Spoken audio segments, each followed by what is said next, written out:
You're listening to the Skeptic's Guide to the Universe, your escape to reality.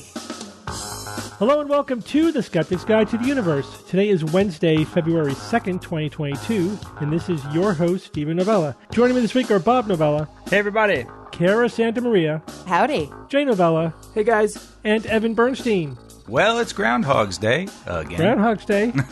Yep, it's 222022. And numerologists' heads are exploding all over the planet. Yeah. February 22nd will be the next date where it's all twos. Mm-hmm. And then I think that's the last time that happens this century, right? Until the year 2202. So 20,000 years from now. I didn't see any weirdness about it, which was good. You know, you figured somebody would have said something stupid. Yeah, it's true. I even didn't know it was Groundhog's Day until Evan mentioned it right before the show. You forgot? So I have to tell you guys something fun that happened the other day. Oh, okay. And by the other day, I actually mean it happened in December, and I've been trying to remember to tell you every week, and every week I forget. So I'm very excited now. This past December, I went to Vegas with a friend who is a physician, and we attended a conference that was put on by the City of Hope here in Los Angeles about end-of-life stuff. Also went and gambled in between sessions. And by the way, here's my advice if you got to stay in Vegas. Stay in a hotel that doesn't have a casino. It was so nice. They have those? Yeah, the Waldorf doesn't have it's too expensive. The only reason I was there because we had block deals for the conference. But yeah, no casino, so no cigarette smoke, no nothing. Like very clean, very nice and also easy. No gambling. No noise. Yeah, but you just walk to the casino next door. Yeah, and leave that behind. Anyway, so we decided to go someplace off strip, and we called it a lift, and the lift picked us up. We're in the lift. We're talking in the back seat like you do, fully masked, because this is height of the pandemic. And the Lyft driver goes, "Are you Kara Santa Maria?" And I was like, "Yes." And he was like, "I listen to you all the time on the Skeptic's Guide to the Universe." And he recognized me by my voice because I know he couldn't have seen my face. I was like wearing a black mask and it was cold too. So I was wearing like a beanie and a big puffy jacket and stuff. Yeah. And he, he could hear my voice. And is that when he said, "Tell me all about Bob"? And his infected He toe. did. I forgot about that, Bob. Yes, he did. He did. That's amazing, though. You're just your voice. Your hair. No. Did it creep you out at all? No, I loved it. The guy was so sweet. I asked him what Vegas was like. He told me his whole story. He definitely was working in a kind of skeptic-y kind of a field. Was kind of answering all my questions about what it's like being a local in Vegas. That must be kind of an interesting phenomenon, right? Vegas is one of those cool cities where the population is relatively low, but the floating population is very high. Yeah, the tourist population's high. It's huge, yeah. And so just kind of what it's like being a insider in Vegas and everything. And he was super sweet. So shout out to Jonathan, my Lyft driver. Hey, John. Hopefully you're listening right now. You're very nice. He's going to drive off the road, Kara. We've all been recognized, a couple of times out in the wild, like not associated with a skeptical event or something where there people are coming to see us, but just like in the gen pop, and it's usually by voice. It's so weird when it's by voice. By voice, because if you think about it, you're more likely to attract attention that way. People will hear, you hear a voice you recognize in an airport or a lobby or whatever, or a horror convention, or Especially when our medium is an audio-based medium. But it's weird that sometimes they say a lot like, "I didn't know what you looked like." So, so for the vocal recognition to overpower any lack of visual recognition is just that much more powerful. Oh, I could easily identify people if they were in the room just from if they were radio personalities from the past 20 or 30 years. Absolutely. I feel I could recognize them and pick them out of a crowd. But think how much more weird that must be for them than for us, right? So imagine you're a Lyft driver and you hear a voice you recognize in the Yeah, it's like, huh? Yeah, it's a much less likely event for them. Right. So the first time that happened to me was in an airport, and it wasn't associated with it. It was like a vacation or something. There was no skeptical event. And just some random person walked up to me and said, "Are you Stephen Novella?" So I calculated what the odds of that would be, and it was very high because you think about the number of listeners we have versus the number of people in the country. It's order of magnitude. About every 3,000 people, there should be somebody in there who listens to us. And so I was in an airport with several thousand people. Someone in there probably is a listener of the show. Mm-hmm. So it wasn't that big of a coincidence, But being paired up with a driver, the driver's a little bit more, yeah. Yeah, that's funny. Kara, are you happy that this is a rare event, or like how? Oh, for sure. There have been times in my life where I got recognized more often when I was on like bigger TV shows and actively on them. And I mean, it never was huge. I was always very lucky. It was like minimal. And there have been times when I've been recognized for, the podcast and for other work that I've done. But of course, I've dated people and I've had dear friends in my life who have quite a bit of success. And it's annoying to them. Like, I feel kind of bad for them. I think there's a part of it that's exciting, but there's also a part of it where they struggle to have privacy. Mm-hmm. Like, they have to think about what they look like every time they leave the house. And they have to... there have definitely been times when I've been out at dinner with somebody and people just walk up to the table and start talking to them. And they're like, thank you so much, but like, I'm on a date. Mm-hmm. Sure. Can you give us our privacy? Yeah. Right. That must be tough, And even those people would say, I'm lucky I don't have paparazzi waiting in my driveway for me to leave my house. Yeah, there's different levels of fame. Yeah, that's right. Yeah. Right. They're like, The I just upper get a good levels- table at every restaurant, but I don't have people like, hounding me all the time. Yeah, there are certain levels that must be like totally life-changing, absolutely life-changing, where you can't go out in public, and you always have to think of, boy, what's going to happen today with the paparazzi? What are they going to, are they going to catch me picking my nose in public again, or something worse, far worse? These poor people that are caught, getting out of a car. I mean, it's just like, oh, come on, really? But not all of them are. That's the other sad thing. Some people are famous because of something that happened to them, because of a court case they were involved in. Right. Because this is part of a bigger issue of just privacy in general, just for regular citizens, let alone the people who are famous. And we may have to figure out ways to carve out islands of privacy, in the otherwise social media, constant life where at any point somebody could be filming us or taking our picture or recording us or whatever. Yeah. It's just going to get worse. It's just going to get worse. Yeah, imagine when there's quintillions of particles of smart dust floating everywhere.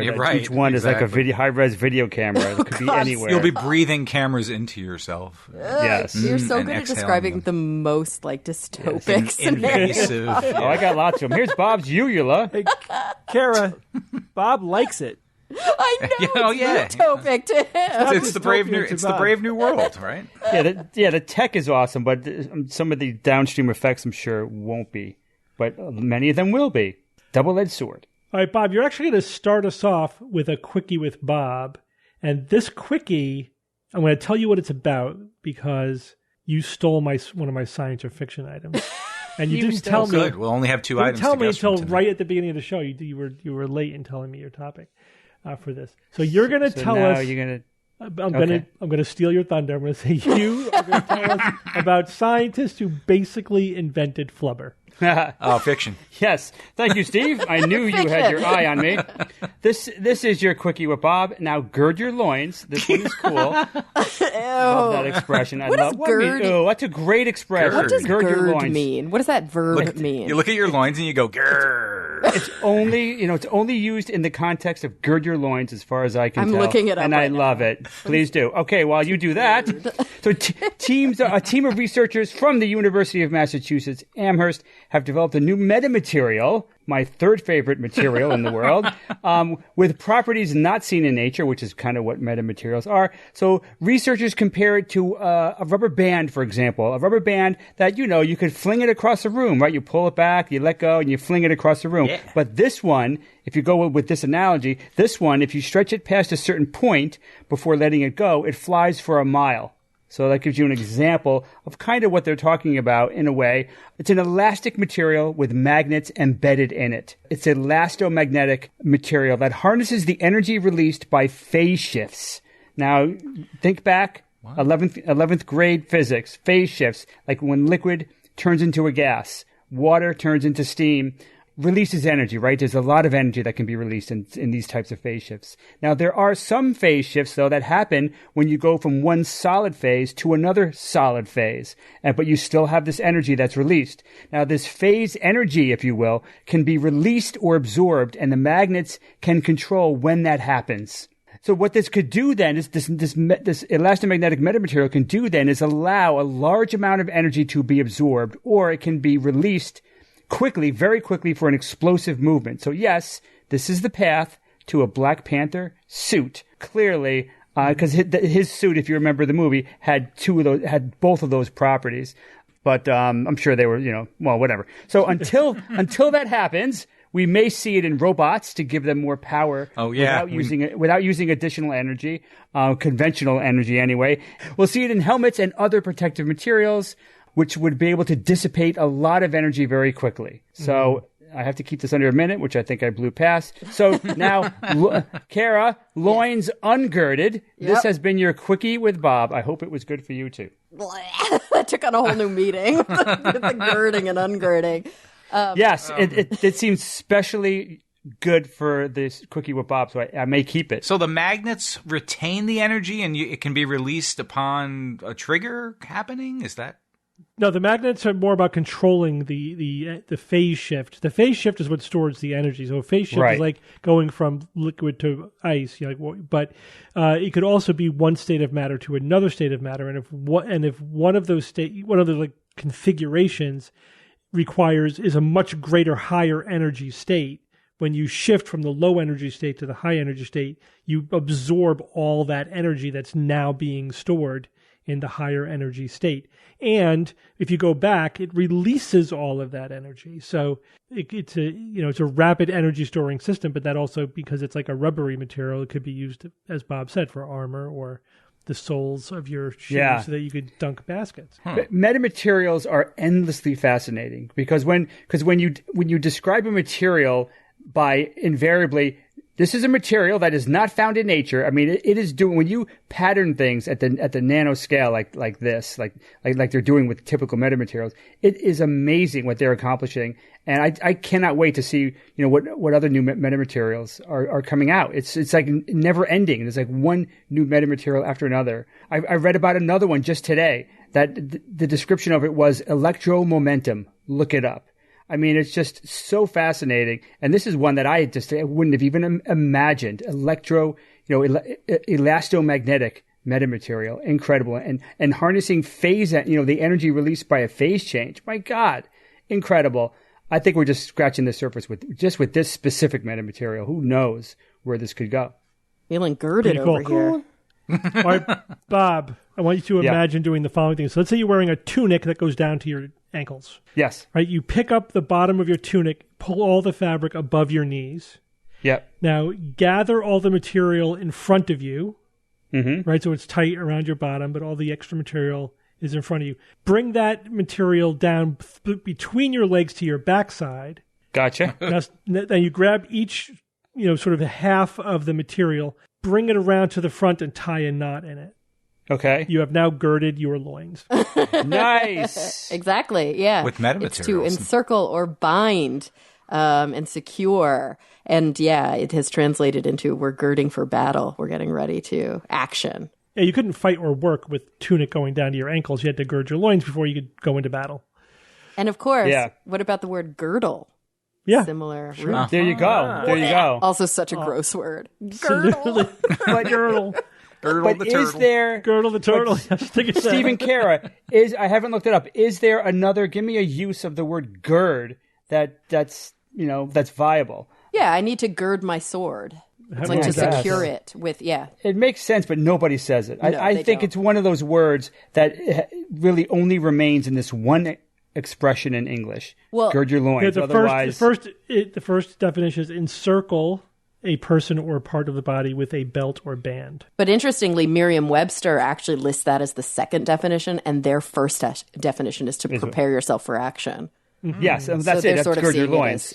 as sort of Bob's way. Yeah, That's it's one of those words that it's one of those words that when you think about it, you're like, yeah, I know this word. It's in this expression. I know it very well. I've known it for decades, but that word is not used anywhere else. Yeah. So it's just a remnant. Just like or a loins fell. for that meat. Like one fell swoop. Do you ever use the term fell as in one right. fell swoop in any other context? Yeah. You could. or like home in on, or like a homing pigeon. Those are the only references you ever use the word home. But I guess it's more specific there. I don't know. My favorite is once I had a friend ask me, Kara, define the word such. And I was just stumped. Couldn't do it. I can't do it. Such? Wow, that's a good one. Yeah. Yeah. Yeah. What part of speech like- is such? It's and such. Like similar to, it was like. The first definition in Merriam-Webster is of a kind or character to be indicated or suggested. Yeah, it's it's an a weird. adjective? What? It's a weird one. That must be a very hard word to learn when Yeah. you're learning English. Yeah, to translate. How to use that word Or properly. pronounce it. They all say suck. I bet you, Oh, God. interestingly, I bet you a lot of people for whom English is not their first language, unless they really are fluent, they probably just don't use it because it's really necessary. Well, I mean, but there are something like if you said, "Oh, he is such a jerk," how would you say that without? He is a using total such? jerk. Yeah. Yeah, he is the jerkiest of all jerks. I think there are ways to work around it. Yeah, It's yeah. kind of There's like a lot of ways. like a ton in- of ways. Spanish, if you don't know if you can't conjugate in the future tense, you can just say voy a, like I'm going to. And Right. you just put that before everything, and it's a crutch. And you Voy see that a a lot with people for whom hablar English is not their first conmigo. language. They might use the same tense over and over because Yeah. it's like, why do I need to learn all these tenses? I can just speak in the present tense. I am liking this very much. Exactly. Yeah. Right? That's a function of language learning. All right. Well, Kara, you're going to start us off with the use of machine learning and mental health. Ooh. Yes. And spoiler attention. alert, someone named Dr. Stephen Novella wrote about this today on Science-Based Medicine. He's a punk.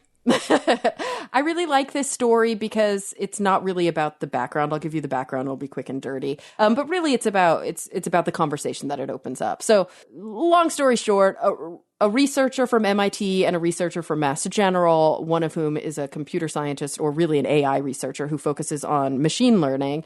The other of whom is a mental health researcher, behavioral health, decided to join forces and try and see what happens when we collect data about mental illness. And specifically, they were looking at depressive disorders. Let's see what happens when we collect a whole bunch of data about depressive disorders and feed it into a machine learning algorithm. And so we know that machine learning is like a kind of a subtype of AI in which, and we talk about machine learning on the show all the time. We've actually dug really deep into the mechanisms of machine learning before on the show, although it is to some extent still a black box. But the idea here is if you feed a machine learning program a bunch of information, like real world data, it will then be able to categorize, sort, and start to make determinations based on that data. And like I said, it's a bit of a black box. We don't really know what the algorithm they're using are because it's iterative, or I should say recursive. It's both, but yeah, it is recursive because the other layer I would add there for this kind of machine learning is that the program has to make some kind of determination, and then gets feedback, like it knows if it's correct or not, and that's right. There has to be an external sort of validation. There's got to be that. some feedback. Yeah, and so the idea here is, okay, what are the determinants of a depression diagnosis? So some self-report stuff, some assessment information, and then also like what are some behaviors that are associated with depression. So they were looking at things like wearables, which, I mean, we're going to talk about that in a second, but they're looking at things like heart rate and skin conductance and blah, blah, blah, and sleep and activity level. But they were also like data mining with texts, which I think is probably honestly the number one piece of data that's the most predictive.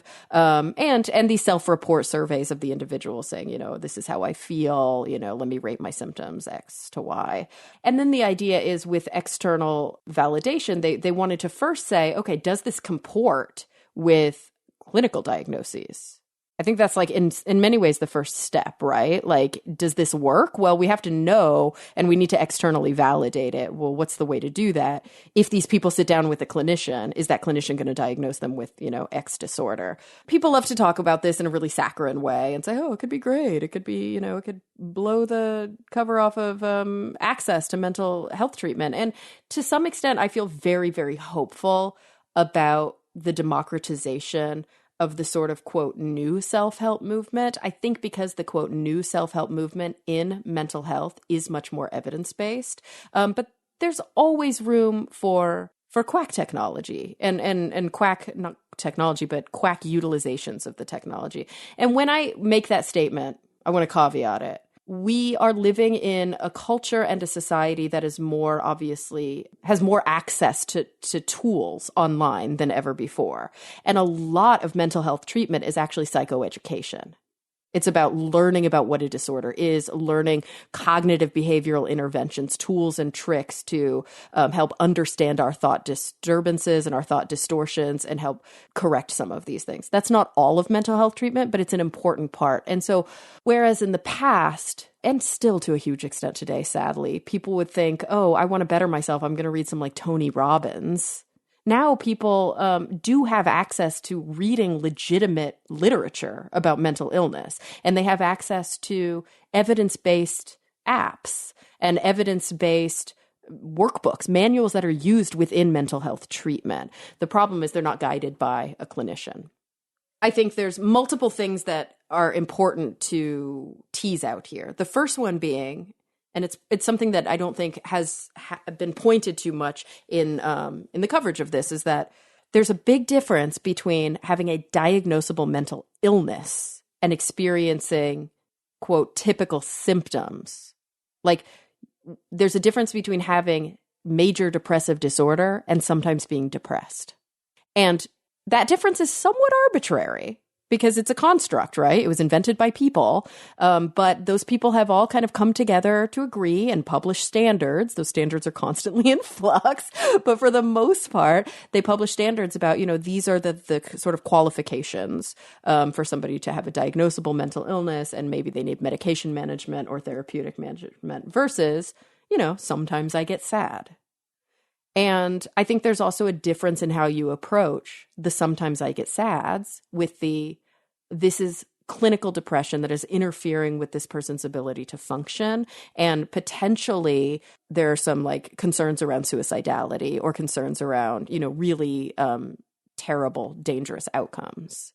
And I think making that distinction is important when we talk about the use of these technologies in the future. And I think sometimes, sadly, they get lost in the shuffle. People love to talk about, oh, maybe it could send an alert. Their smartwatch could send an alert to their physician to tell them that they're potentially suicidal. And I'm like, first of all, I don't know if that's ever going to happen. Maybe. But second of all, that's a very different utilization of this technology than indicating to you you're feeling low. Maybe it's time to go on a walk. And there's definitely different levels there, but it's sort of all the same idea that it's going to gather data, look for patterns, correlating your behaviors with your mood, either self-reported or evaluated by your physician. Mm-hmm. And then when it starts to see the same pattern of behaviors happening again, it tells you, hey, you're slipping into the same pattern. Maybe you should sleep more or get some more physical exercise, get out of the house, or whatever. But that is would have to. That's beyond the scope of the development of this technology. Oh, now for sure. That's all in the discussion section. Now you're getting into clinical trials applying this technology. Mm-hmm. Then again, when I wrote about it, I said my main fear is, the technology will work. It will do what it's supposed to do. These AI algorithms are way more powerful than they need to be for something like this. Yeah, we know this from marketing data, right? Like Facebook knows more about me in some ways than I know about myself. Yeah. Like they know what I want to buy. They know what I'm going to click on just based on my patterns that I've never taken the time to introspect about. And that's sort of what we're talking about. That's kind of a deeper question of how predictable are humans? Like we like to think that we're all individual snowflakes, but, but psychological research is kind of based on the idea that people kind of do the same thing. Yep, At least patterns. 60, 70%. You know what I mean? Like, it's not never 100%, but you can It's not a coin flip, but yeah. There are patterns that can be determined, sure. Yeah, and a social psychologists, think Kahneman, think these different researchers who have, kind of joined this idea of economics with psychology. Yeah, we can predict behavior pretty well. You're right. Some people are going to be on the tails of that normal curve. But there's a normal curve. Yeah. We're not all over the place. Curve. All over the place. No, Richard Wiseman talks about this all the time. That's what he researches. His interest is in looking at how to predict how people will behave with very specific stimuli. Right. Hell, isn't that what mentalism is practically about? Yes, For sure. absolutely. Mentalism wouldn't work if people weren't predictable. Magic wouldn't work if people weren't predictable.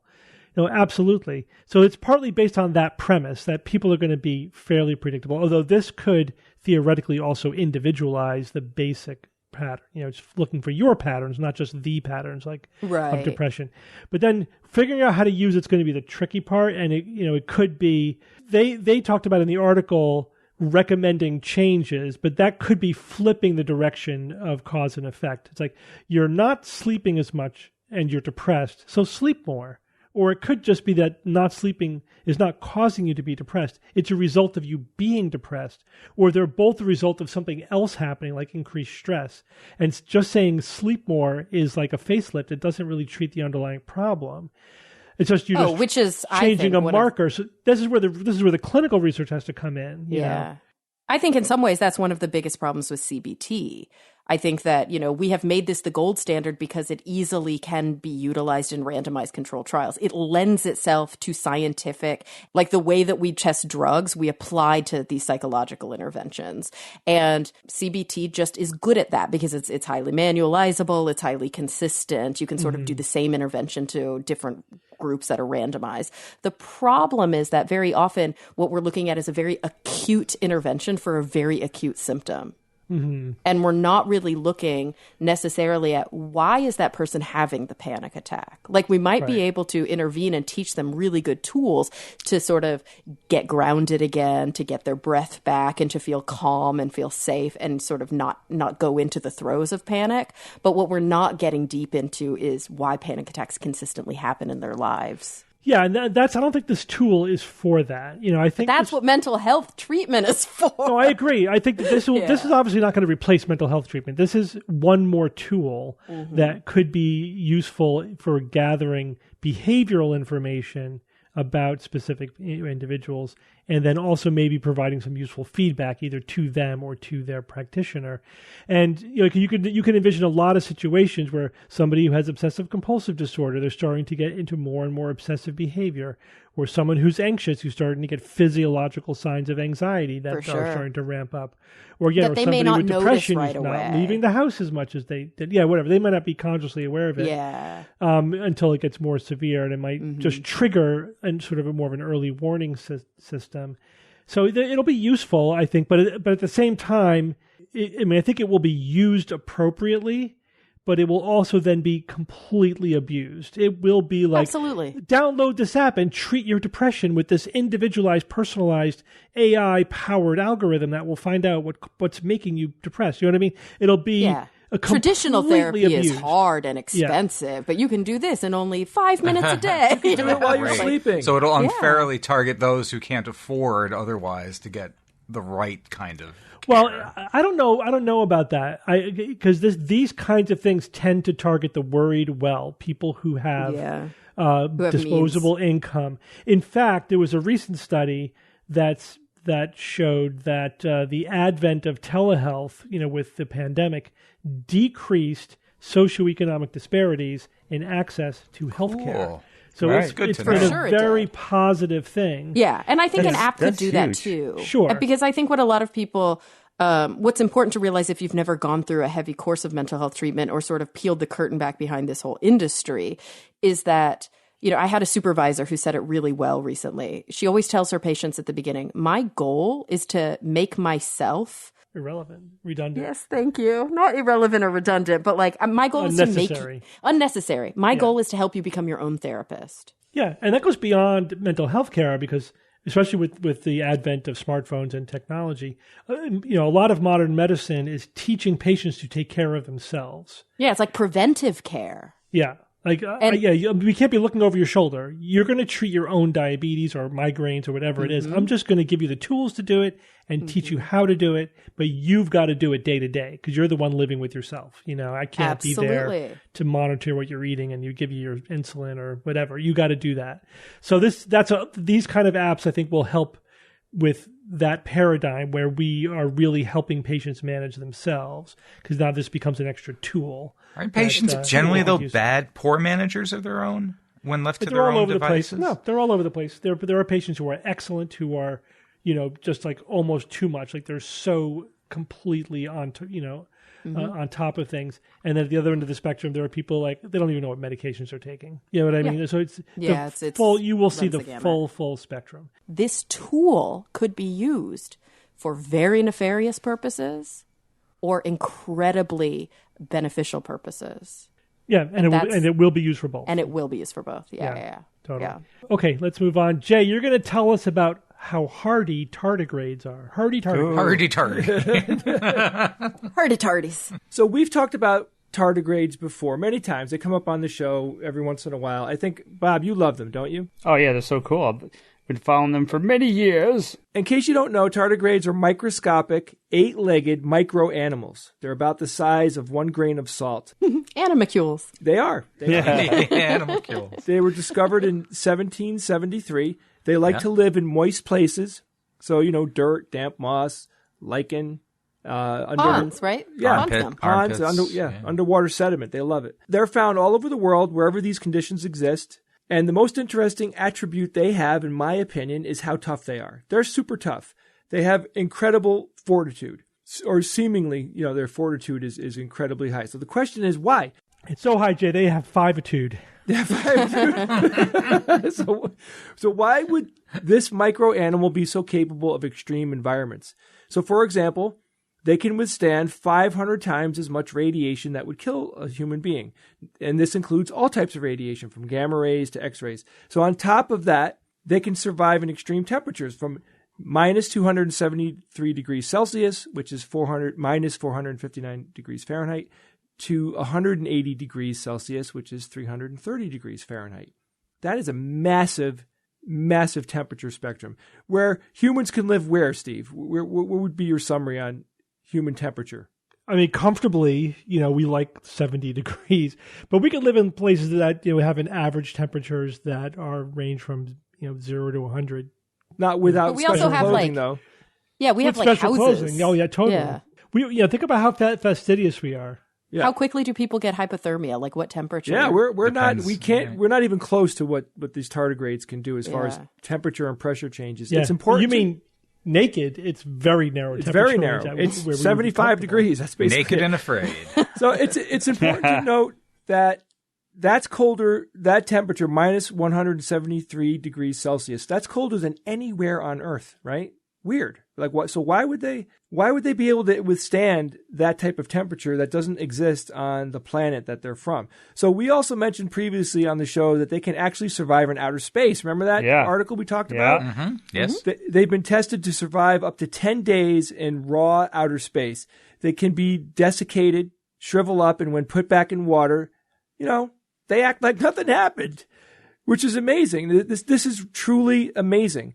From an outside perspective, scientists were saying things like, that's not like what the natural world does. Like they shouldn't be able to do that, because why would they be able to do that? Right? These are the questions that scientists are asking.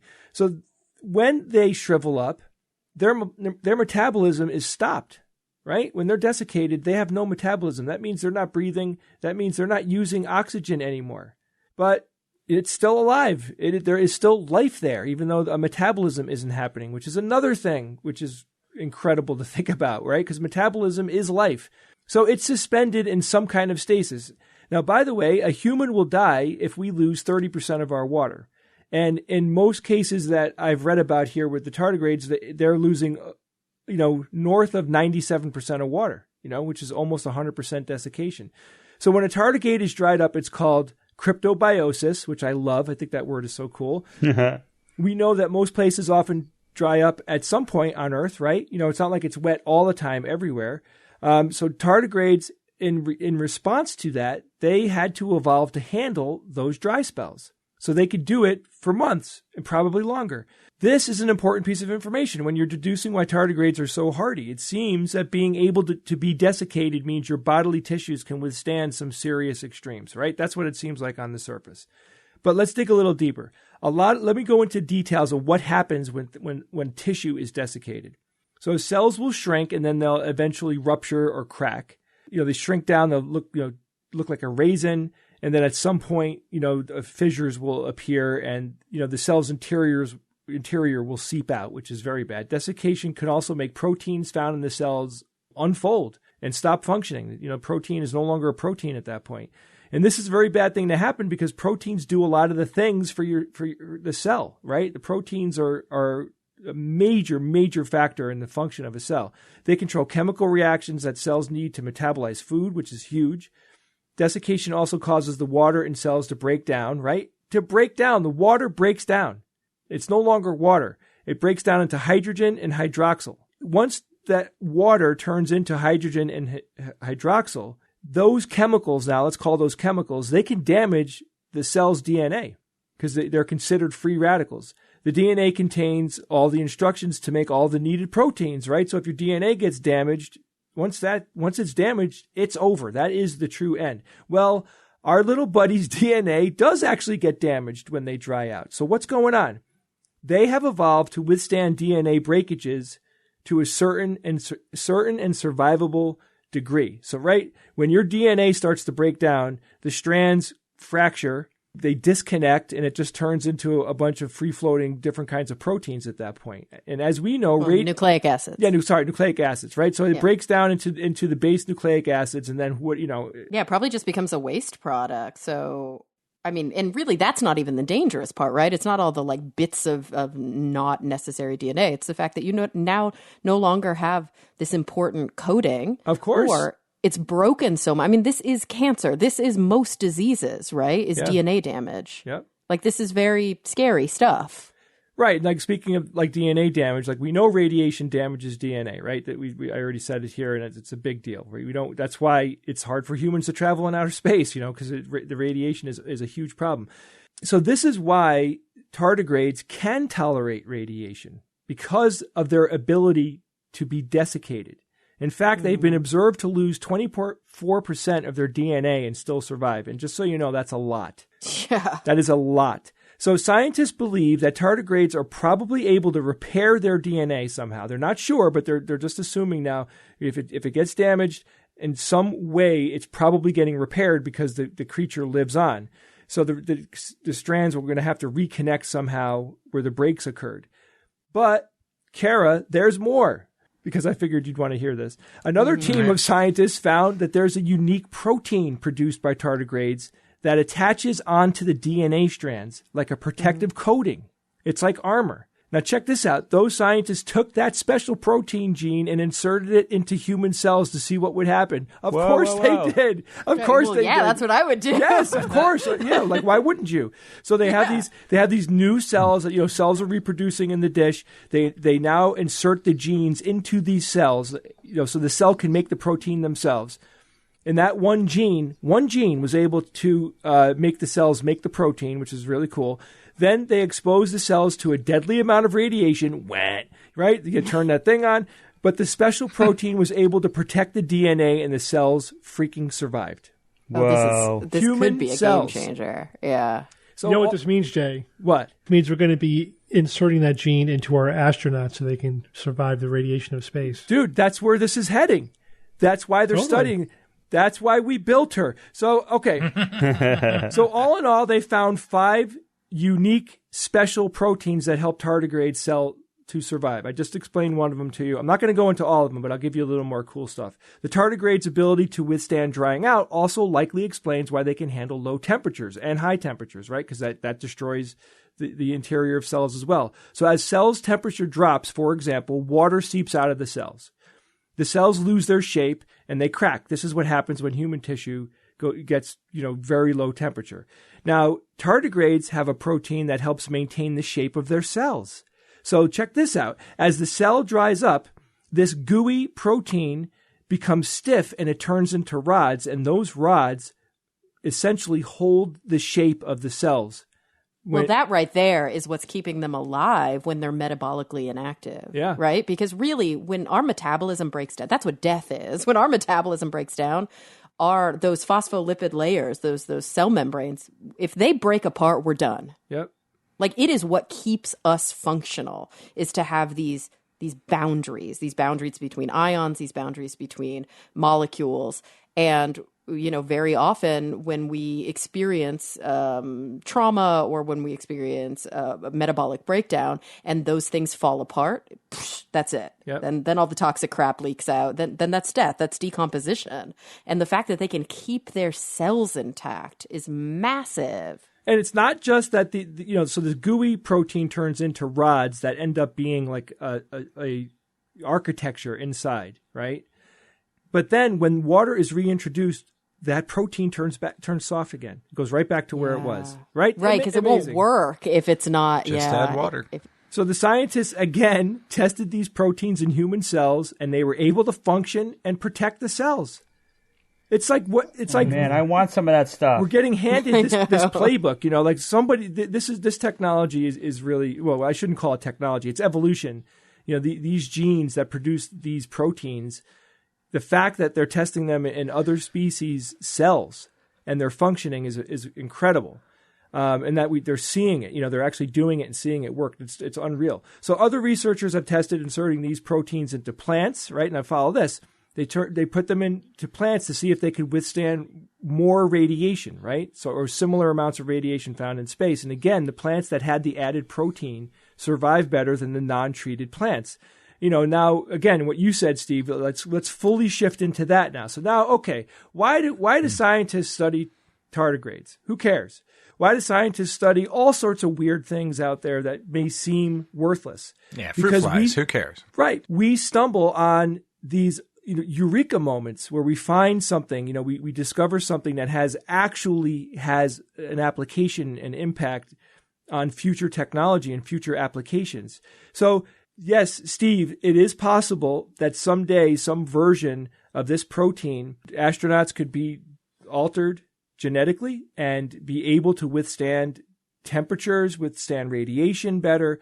Who knows? Who knows where it could go? Yeah. Well, and who knows how we could utilize this to fight against certain disease processes. Yeah. Mm-hmm. I mean, that to me is much more interesting than making super astronauts. Or astronauts. Kara, I have to admit, the sci-fi fan in me, when I was reading this, and and I'm trying to read as much about it as I can all over the place, and I got to a certain amount of data in my head, and then it occurred to me, I'm like this, I go, this is pretty amazing. Like maybe the idea of mutants is ridiculous, right? That they could do all this crazy stuff, Wolverine and all that. But if there is any freakish thing that's going on in a good way that's going on in human cells, it could be like this type of stuff, like proteins that do specific things that are profoundly effective. That's almost like being a mutant. Imagine if we came up with hundreds of them or thousands of these improvements. You could, just think about the potential here of what proteins can do. I just can't stop thinking about cancer.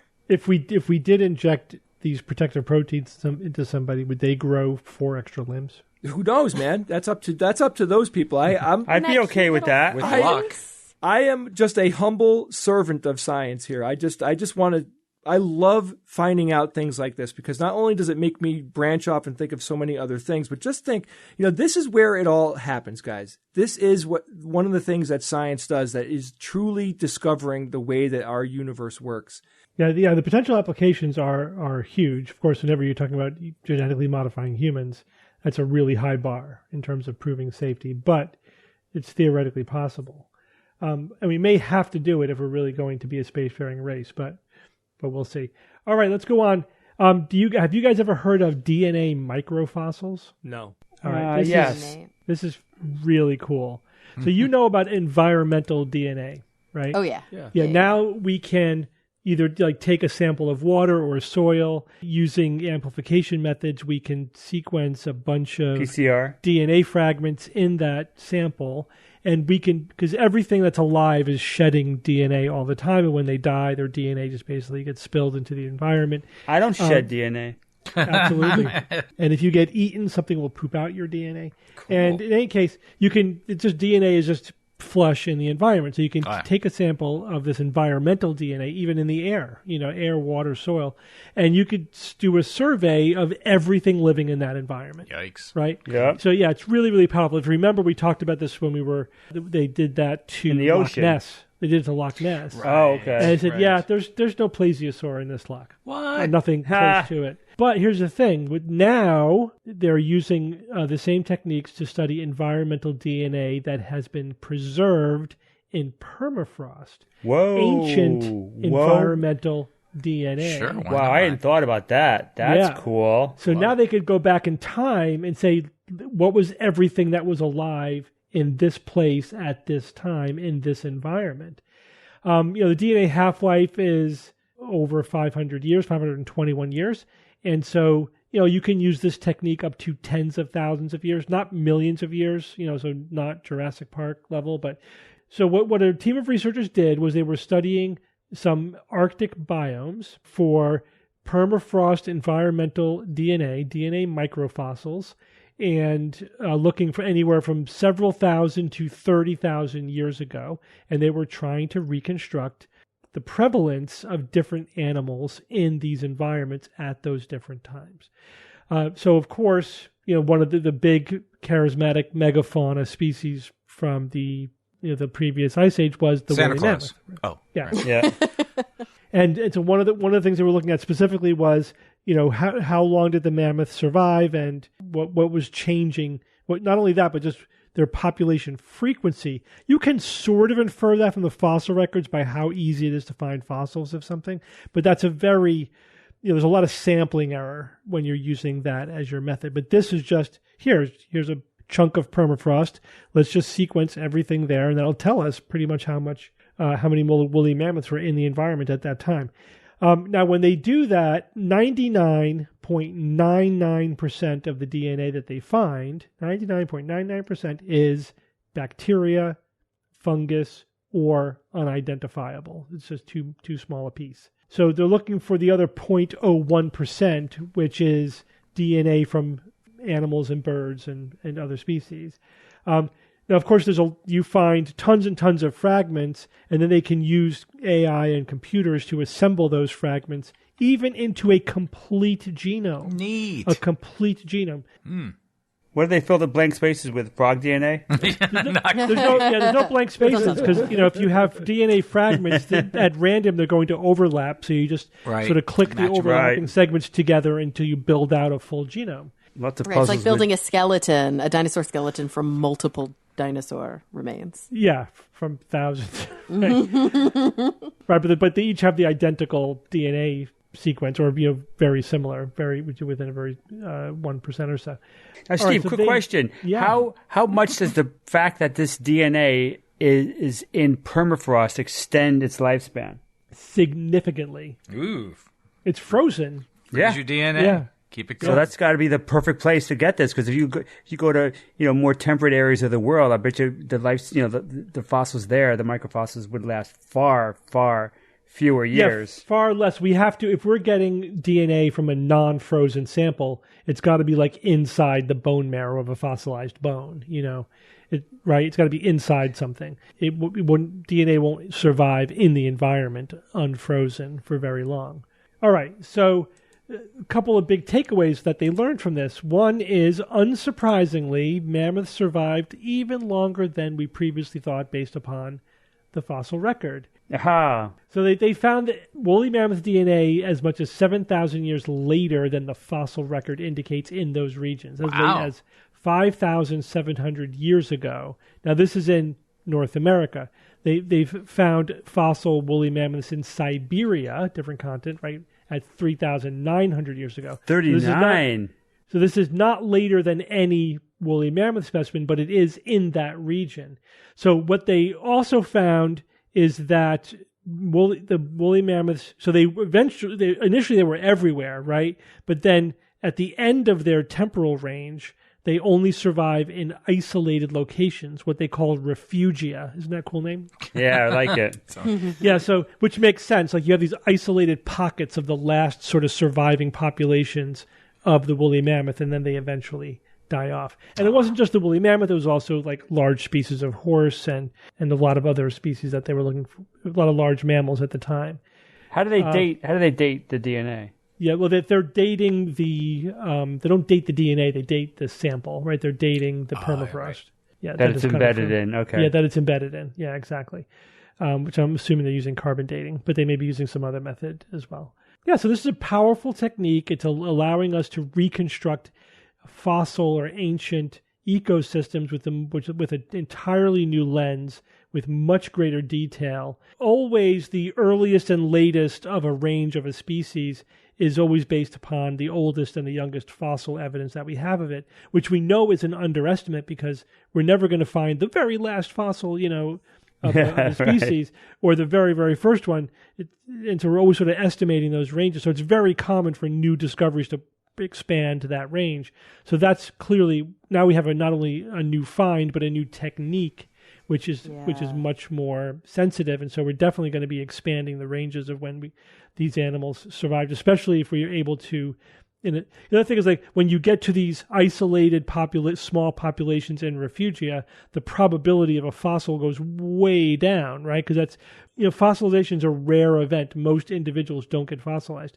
And the probability of a specific individual dying in an environment where their remains get fossilized and then they later get found is extremely rare. So you need a high population for that to happen.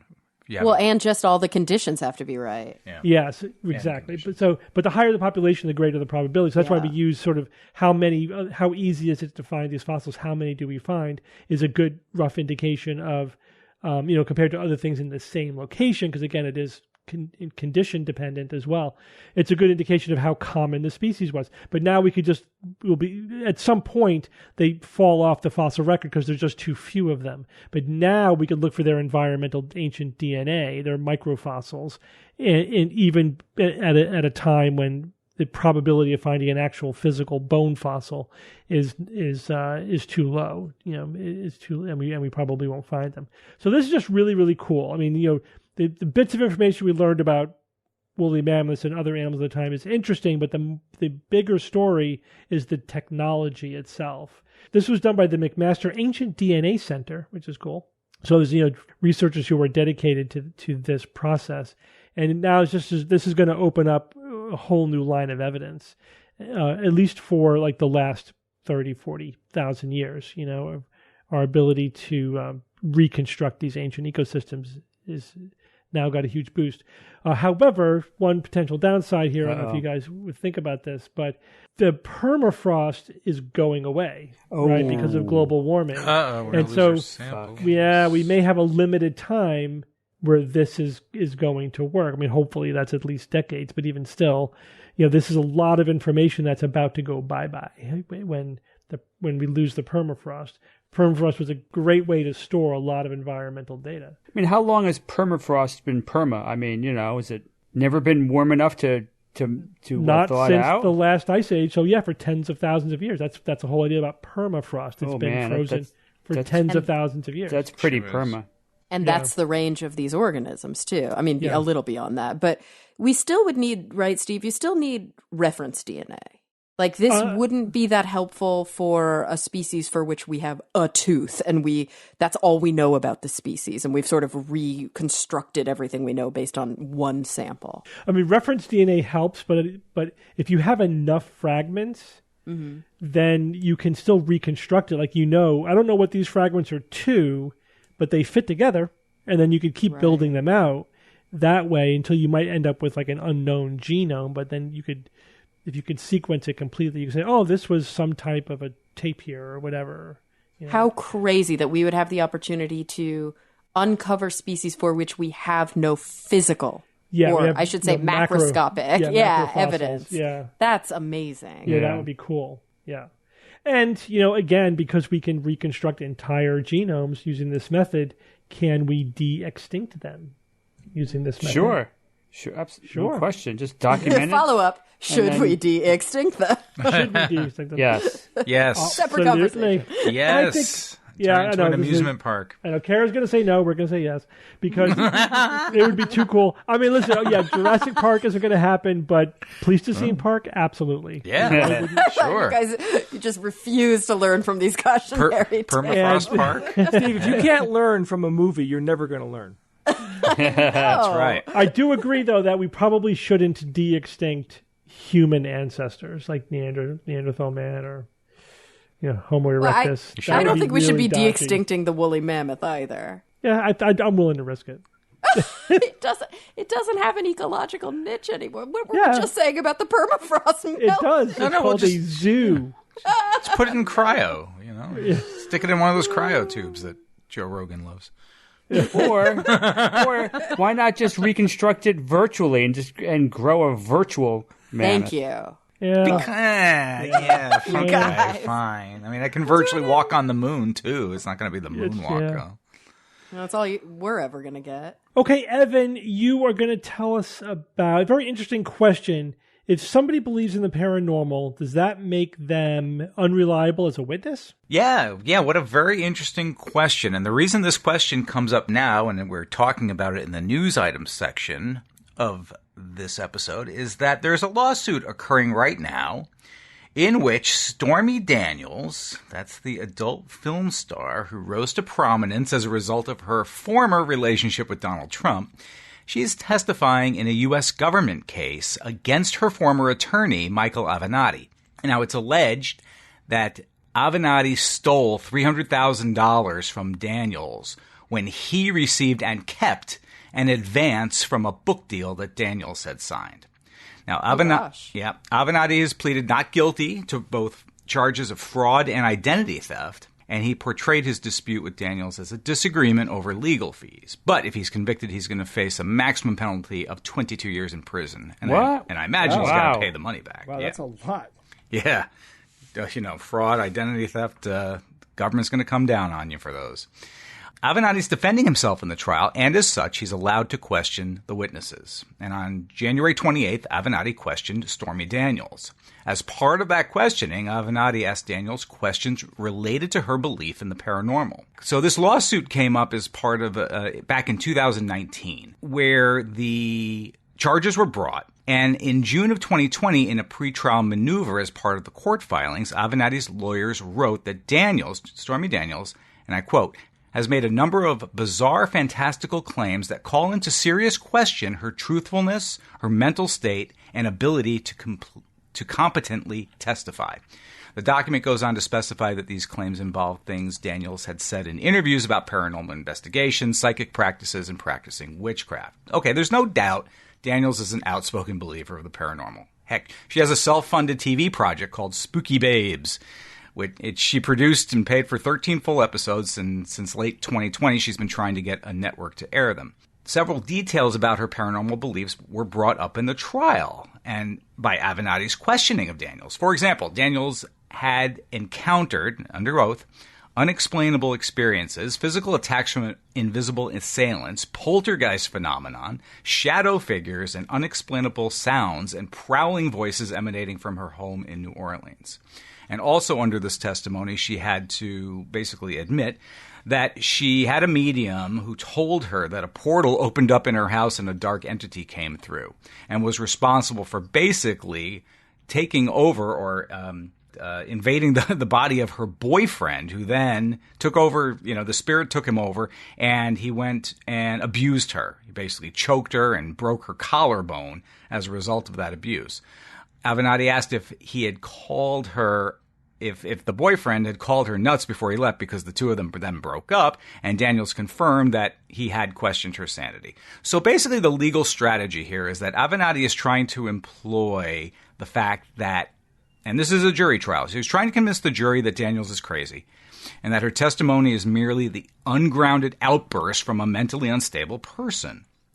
So there's the question. A person with such strong beliefs in the paranormal, are they unfit for testimony? And does it discredit anything or everything that person has to say in the course of a legal proceeding? Of course not. Well, That's like, then we'd have to throw out the testimony of everybody who's ultra religious. I know, I was going to say yes. exactly. That's like everyone who has religious belief. Right. Yeah, which is like a lot of freaking people who have been on trial. But the way the legal system works, and I can tell you I've been an expert witness, and this is what lawyers do. They find ways of impugning the witness. And, I've been asked questions about my skeptical activity in a way to make it sound like there's something weird about me. Did you write this article about spaceships? Well, yeah, it's a science communication article.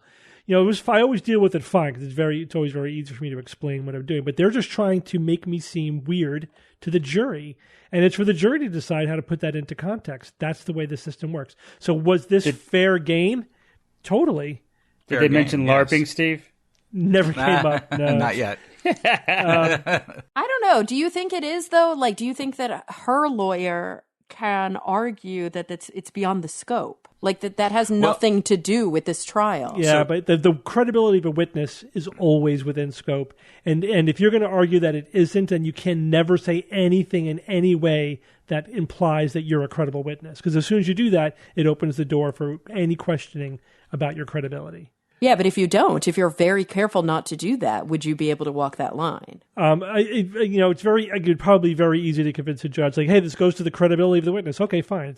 That's basically an already assumed to be a legitimate point. But what about the legal precedents for this? It worries the hell out of me. Because, you would think that someone, Avenatti, take him for what he is, I'll reserve my personal comments about him for the sake of this discussion, but you would think that you would want to be able to fall back on some sort of precedent in order to try to make that case. Now, again, he's not trying to convince a judge; he's trying to convince a jury. So it's sort of a different tact and approach that you can take.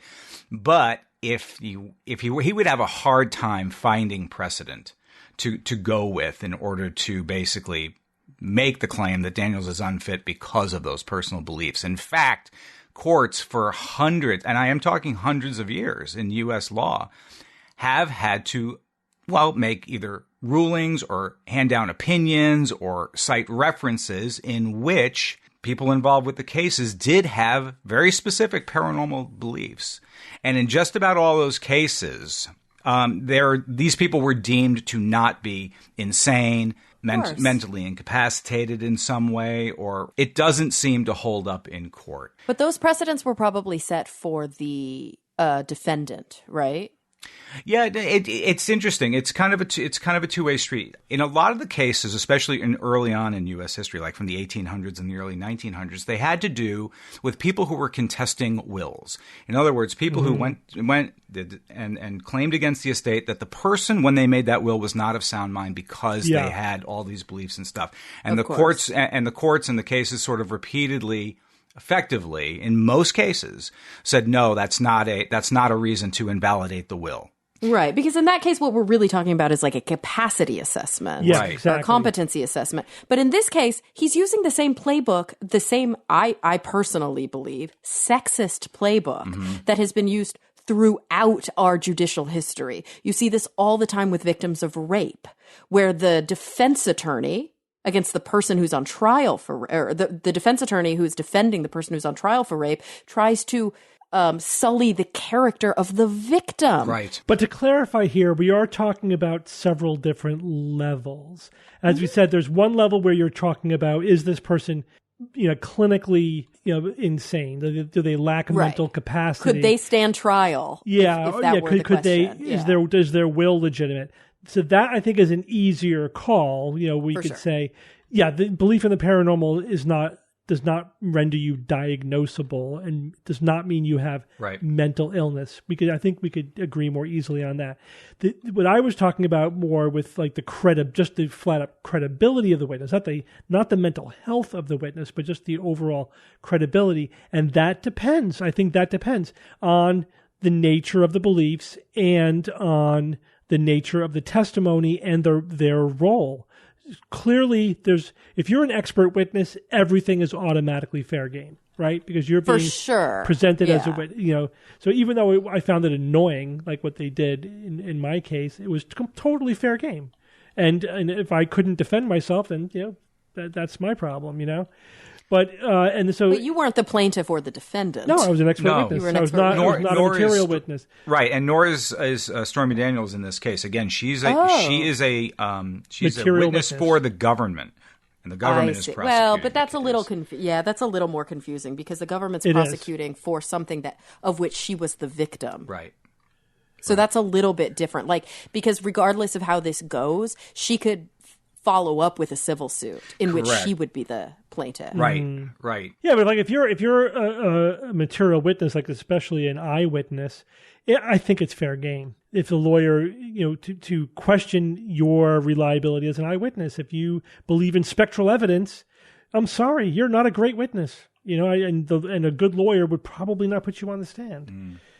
You know I think mean? it's I think the thing that's important here is the fact that she is the victim of a crime, or at least that's what's being alleged. And so and this is such a playbook, especially with women, to sort of discredit the victim so that then in the jury's mind they're like, well, she had it coming, or well, you know, she was too weak, or well, she put herself in that position. And I think that is ultimately the playbook that's being played here, and that's not okay. Yeah, it's another layer. It's complicated, which is why, you know, legal cases like this are often super complicated. Yeah. Because there's multiple layers, and you can make a reasonable argument from a few different perspectives, you know? Yeah, they're complicated, and generally speaking, from what I've read, and people who have written articles and opinions on the paranormal and the legal system, they say that courts generally do try to keep them out of the equation of law. In other words, they sort of avoid it as much as they possibly can,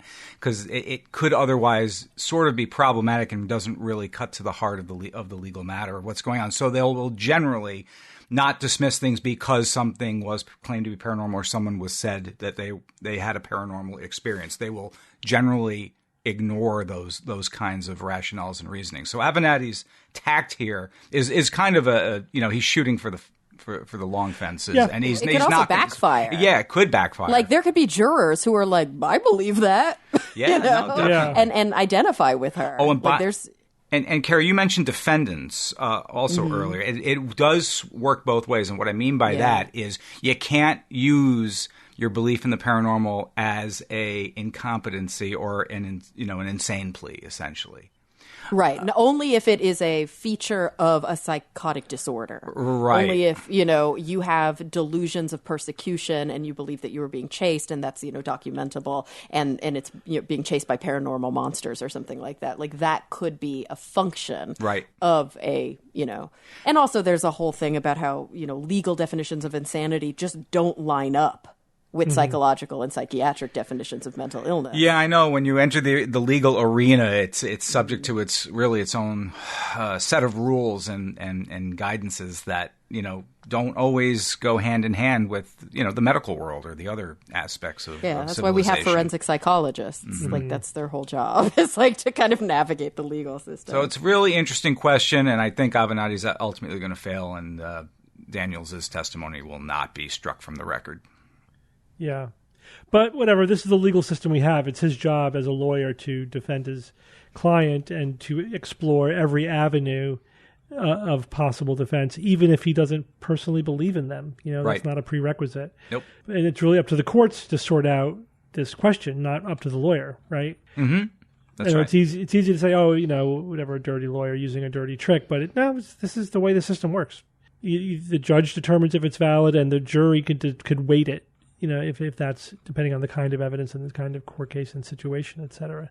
But yeah, I think that obviously we all agree that those beliefs are nutty, Of course. But everyone has nutty beliefs by our standards. Yes. Pretty Right. much. Yeah, it's like And is it that much more nutty than thinking that, like, the rapture is going to happen during our lifetime? 'Cause I Sure, bet or the you resurrection. Heck, the resurrection Yeah. itself. I mean, a certain percentage of people in that courtroom absolutely believe that the doubt rapture about is it. going to happen in their lifetime. yeah. I mean, out of context, religious beliefs are magical fantasy beliefs. Yes, they are. Which is why there is actuactually a specific caveat in most Yes. psychological diagnoses. I would Religious think so, beliefs yeah. don't count. Yeah.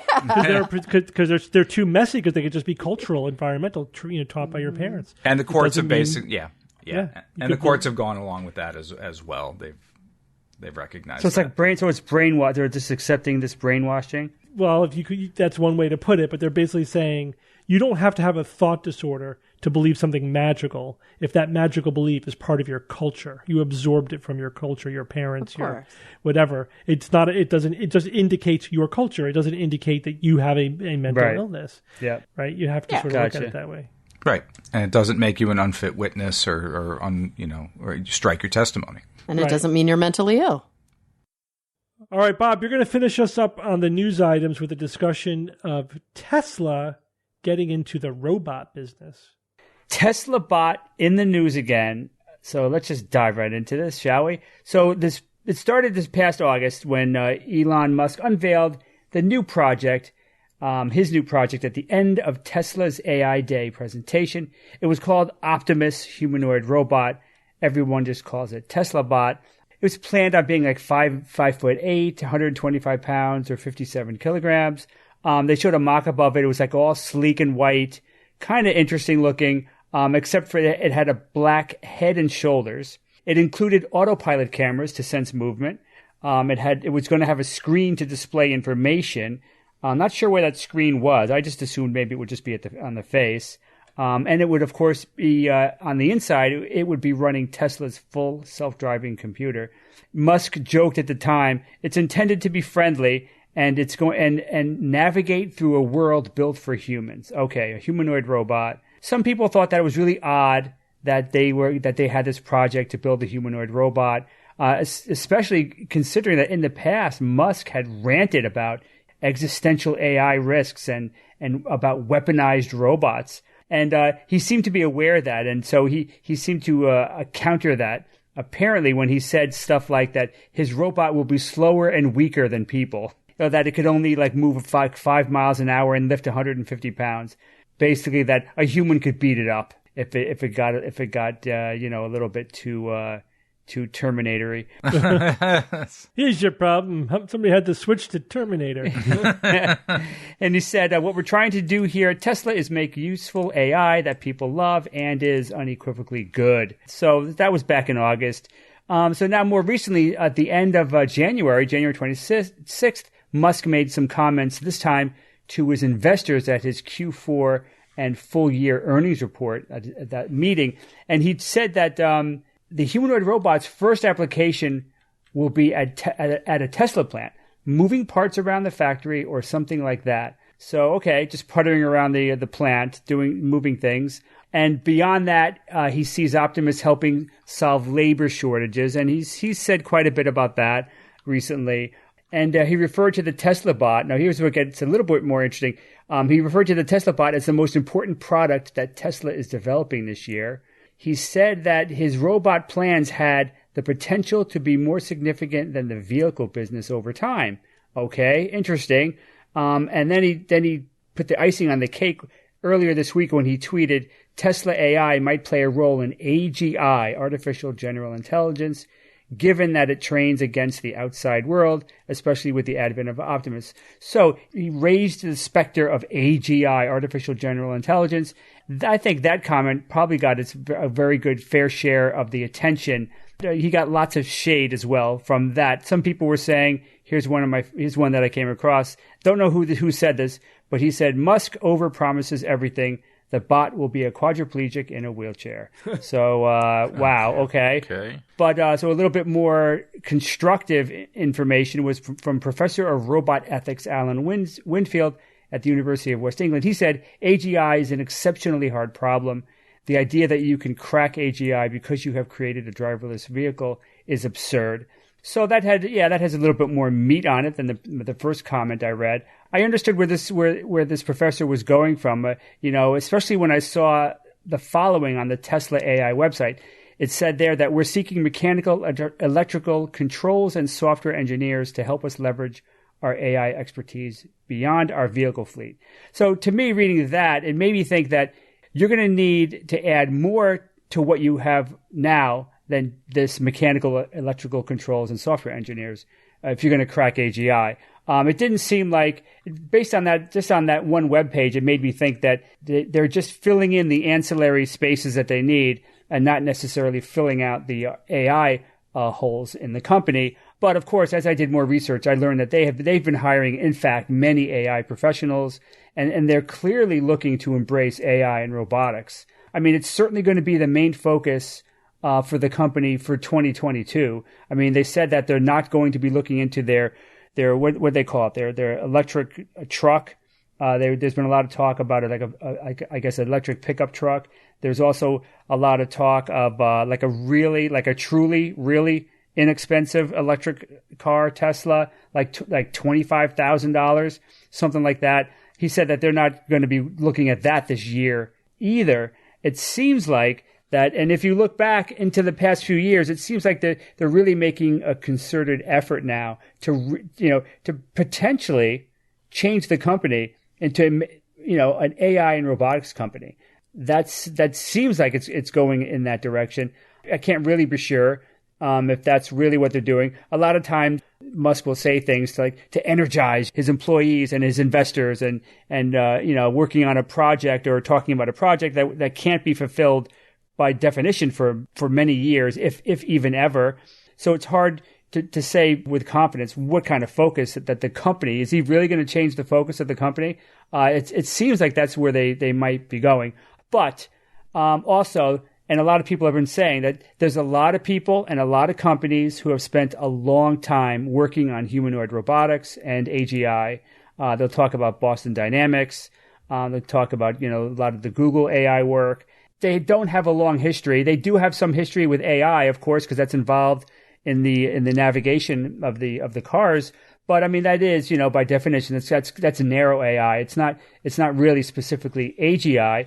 But I'm sure that their experience will help. But they are new to the game, and part of me wishes that they went down this path 10 years ago. But when you have a billionaire who's got on his resume SpaceX and Tesla, and they're saying that they just want to work on robotics and AGI, I'd say absolutely go for it. I mean, how many years do I got left?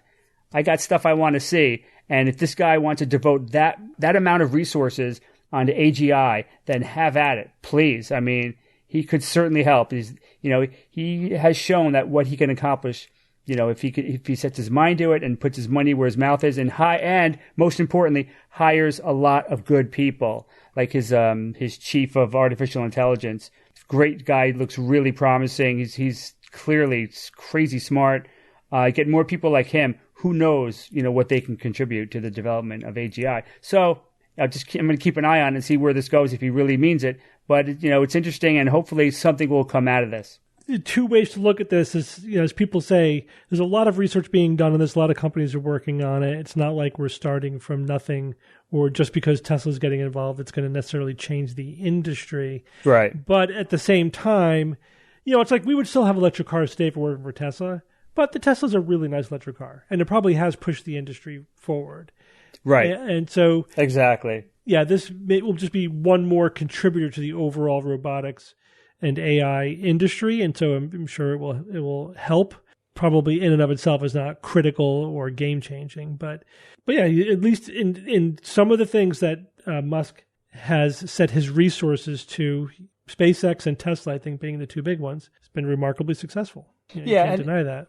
Yeah, and to me, though, this is especially important because we're talking AGI. I mean, this is the technology that is obviously the game changer. This just AI and narrow AI itself, amazingly important, amazing contributions already. And true AGI would be yet another game changer on top of this. So when you were talking about that, like say AGI and quantum computing, those two things, but even more so AGI, because that has the potential.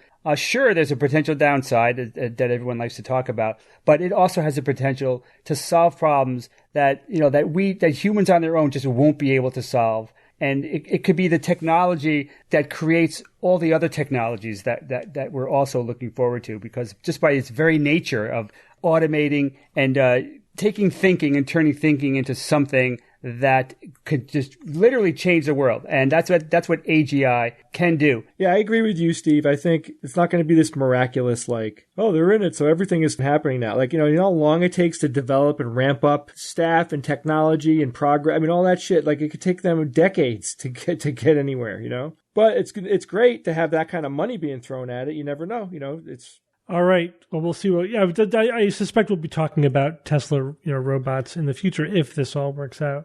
All right, Jay, it's Who's That Noisy time. Okay, guys, last week I played This Noisy.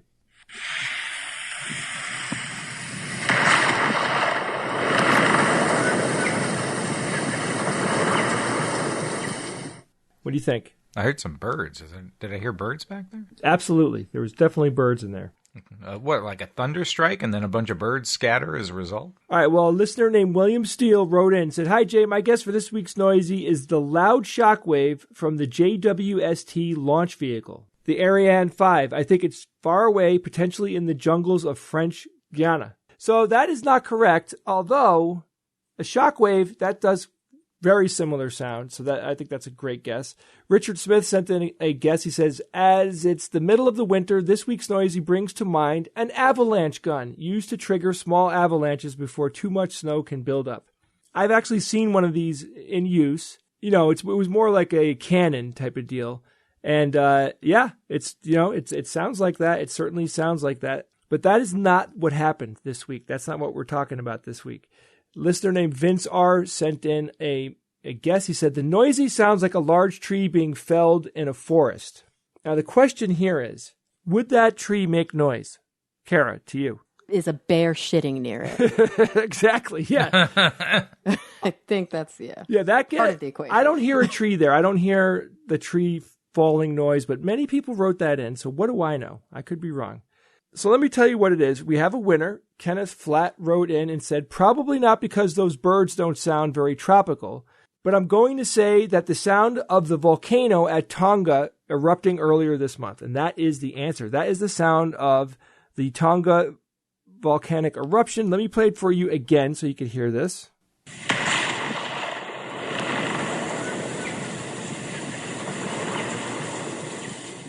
I'm sure that noise went on for quite a while. So that's a volcano exploding. And, you can only imagine how loud and percussive that would be if you were anywhere even close to that area. Listening to a sound file on your headset is nothing compared to, like, the real thing. So that is pretty cool and scary. Did you guys hear, was there any, tsunami, situation happening? Did people lose their lives because of that volcano? Yeah. I don't think a lot, but just because of the population density, but all homes on one of their islands destroyed, 3 dead. Yeah, only 3 people died. I mean, but that's still 3 deaths. Yeah, I mean, but a lot of property damage, I think. Yep. Yeah. Well, I'm happy that only 3 people died, though. That could be a totally different scenario, and we've seen cases of it. All right, I've got a new Noisy for you guys this week. This Noisy was sent in by a listener named John McNeil.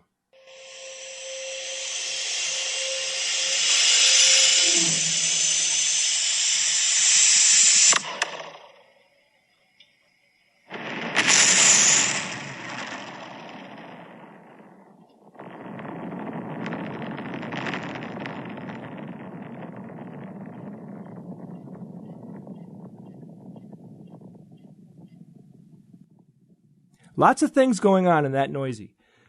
Lots of clues in that Noisy. If you listen carefully, you're hearing lots of different things happening in there. So really think about that one. If you have any guesses or you heard something this week, some of you heard something cool. I can reach out and touch you. Right now, you're there. Email those cool Noisies to me at wtn@theskepticsguide.org. Steve. Yeah. We have 4 shows right now scheduled that you could buy tickets for. If you go to theskepticsguide.org/events, you could see that we have, on March 25th, we have a private show in New York City. That's a private live SGU recording. On March 26th in New York City, we have an extravaganza at the Caveat. That's going to be a ton of fun. On March 27th at noon, we have a private show in Boston. And on March 27th, we have an extravaganza at 7 p.m. at the Crystal Ballroom in Boston. So 2 shows in New York, 2 shows in Boston. I think it's going to be awesome. And we, as usual, we're totally looking forward to it. Yeah, these shows are a lot of fun, and it's always great, to physically be in the same space with our listeners. And it's also, a really good way to support the SGU and to support everything that we do while getting some, extra entertainment for yourself. So check it out if you can make it. Start booking those shows. We often sell out, so if you want to make sure you get a ticket, I would sign up soon. All right, thanks, Jay. We have one email. This email comes from Lisa from Southern Australia, and she writes, I'm a long-time listener from Australia after being introduced to SGU circa 2007. I regularly listen via Spotify. Unfortunately, this week with the Spotify Joe Rogan saga, I have decided to cancel my Spotify subscription. I will also be boycotting using their free platform, as I am aware they will still reap revenues from advertisers. I am not against free speech, but I am strongly against people who deliberately promote false information, especially when that information can be harmful. Okay, she said, this has prompted me to become a SGU Patreon. Thank you. And also after listening to episode 862, I decided to finally give you positive feedback. Although I've loved the show for many years, I've just never gotten around to leaving feedback before. Well, thank you very much, Lisa. So yeah, this is just referring to the recent hubbub about Joe Rogan on Spotify. There was sort of an effort to have some specific episodes removed where he was, spreading a lot of COVID misinformation. Yeah, especially the one with Robert Malone. Yeah. That was I think one of the linchpins. Yeah. Carrie, you were involved with, that's the one you were involved with?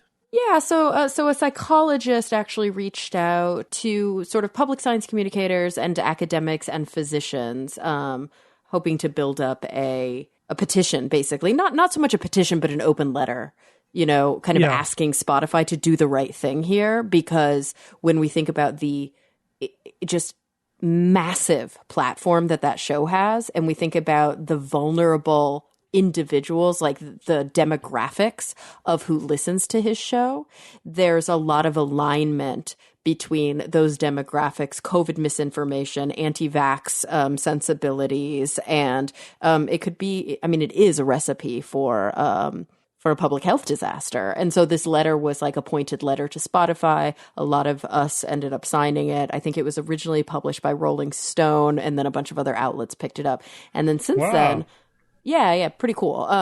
But of course, Spotify didn't really do anything. And then since then, Neil Young was like, hi, I'm pulling my entire catalog. And they're like, come again, what now? So I think that's where we're at. They were like, do it. And we support you in that. But so far, they have not removed any of these episodes or really kind of made a statement of what their plan is going to be. I know Joe Rogan did a public apology, but it was very much a I want to hear all sides kind of. It wasn't an apology on any level. Right. I watched the whole thing. Right.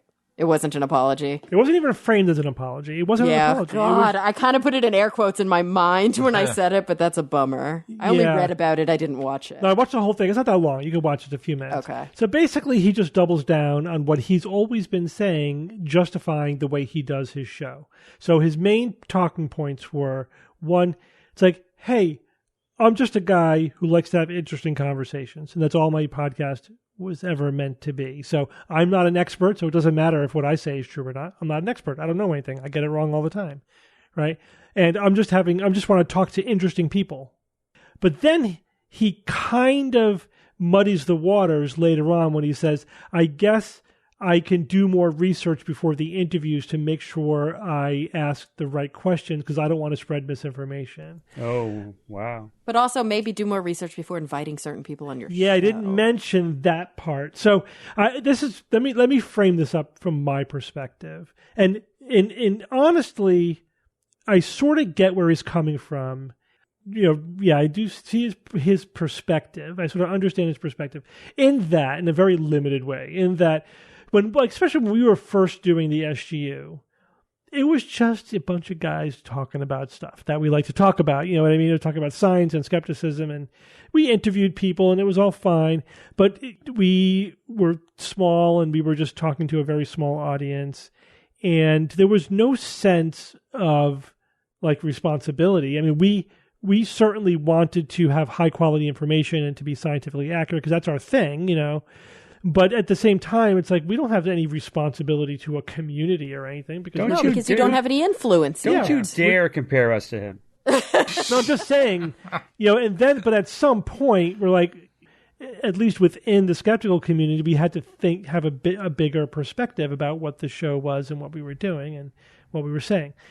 So anyway, so I could understand from his point of view, like, hey, I'm just doing a podcast. I didn't sign up for being some responsible media outlet. But that doesn't matter. You kind of did when you took that deal with Spotify and when you looked at those numbers. That was definitely a moment when he could have reassessed. But at some point he crossed that line too. I think first of all, I think everybody should have responsibility, no matter what level you're on. But especially when you get to be that big. I mean, he's undeniably huge, right? Isn't he the number one podcast in the world? Yes, he is. Right? I think he so. Is. Yeah. So. His listenership is in the millions. Yeah, dude. 11 million people listen to every episode. You can't do this humble, folksy, I'm just a guy having interesting conversations. You're the biggest media outlet of its kind in the world with millions of people listening to you. So, unfortunately, maybe you didn't sign up for the responsibility at first, but now you own it. There it is. And you may shirk it, but that doesn't mean you don't own that responsibility. But he's still trying to have it both ways. He still wants to basically make an excuse for why he doesn't have any responsibility. Nobody should listen to anything he says because he's just some guy. He's not an expert, and he's just talking to people. It's on them. But he is I don't want to say journalist, but he's sort of a journalist. He's a media personality, and he's much more a media personality. Yeah, but in a way, people use him as a source of quote unquote news. Kind of sad, but yeah. Yeah. So what does that mean? I think at the bare minimum, you have to think about what you're doing and think about the quality control. And now you are having an influence on the society. Maybe a shock to you that you're in that position, but it's true. And again, so you can either step up to that responsibility, that reality, or just continue to shirk it and pretend like it doesn't matter. So, and as you brought up one excellent point, there's a few things he should be doing. Now, first of all, no one's saying, Joe, you need to be an expert on everything you talk about on the show. That's not the role of a communicator, of a media personality. That's a straw man. No one is saying that. But you are making one very big decision, one type of decision, that is who to give your platform to, right? Who to have on your show. That is the first and most important layer of quality control. You don't have to talk with people who have wacky beliefs that are potentially dangerous. But he's following the typical, media algorithm of let's talk to the most quote unquote interesting people, who selects people who have ideas which are on the fringe, who are most likely to be wrong. So he doesn't realize it maybe explicitly, but he's using an editorial algorithm that is, let me give my multi-million people platform to the people who are most likely to be wrong. That's effectively what he's doing. And he is not being a filter during the interview because he's admittedly not an expert. And saying, hey, I'll do some more research is not good enough because he's not going to ever be a good enough filter. The filter needs to be in who are you giving a platform, your show's platform to. That's where the filter needs to be. Well, Steve, I also think that he did say something along these lines, that he wants his show to be controversial. He wants there to be dramatic guests saying dramatic things. He wants the world talking about him, right? If you want controversy, then you get on two opposing experts, which may still be like a false equivalency, but it's at least better than just giving an open platform to somebody who's spouting dangerous public health nonsense. Correct. Yeah, there's a big difference between controversy on a social issue, controversy on a historical issue, controversy on a political issue, and controversy that has real ramifications for global public health. For public health. I just pulled up the letter that we wrote, and I'm not going to obviously read the whole thing because it's long, but you can find it online, Spotify openletter.wordpress, blah, blah, blah, blah, blah. But yeah, just Google it. But there's a paragraph in it that says, the average age of Joe Rogan Experience listeners is 24 years old. And according to data from Washington State, unvaccinated 12 to 34-year-olds are 12 times more likely to be hospitalized with COVID than those who are fully vaccinated. Dr. Malone's interview has reached many tens of millions of listeners vulnerable to predatory medical misinformation. mass misinformation events of this scale have extraordinarily dangerous ramifications. And I think that's the other half of the equation. It's not just the responsibility of what is he bringing to the table, but it's the responsibility of knowing who is listening to him. Mm-hmm. It's the same for any media person. It's the reason that Disney is very careful about the fact that children are watching their films, and so they have to make, decisions about the types of things they put in their films. I mean, anybody who is in that position has that kind of responsibility to their listeners. But now Joe Rogan is a microcosm for like one of the big problems with social media is that people can get to prominence. They could be influencers or whatever. You can be popular on YouTube or Facebook or TikTok. Podcast or whatever without there being any process or filter, or you got there without having to pass any bars of quality. Yeah, I mean, but that's free speech, right? That's like free speech. That's the democratization. Yeah. That's the benefit of it. But at the same time, this is what happens. So you get people who can have an audience of millions that thinks that it's okay just to have conversations with people who are spouting dangerous ideas. There is no responsibility. There is no quality control. There is no editorial control. All right, guys, let's move on. It's time for Science or Fiction. It's time for Science or Fiction.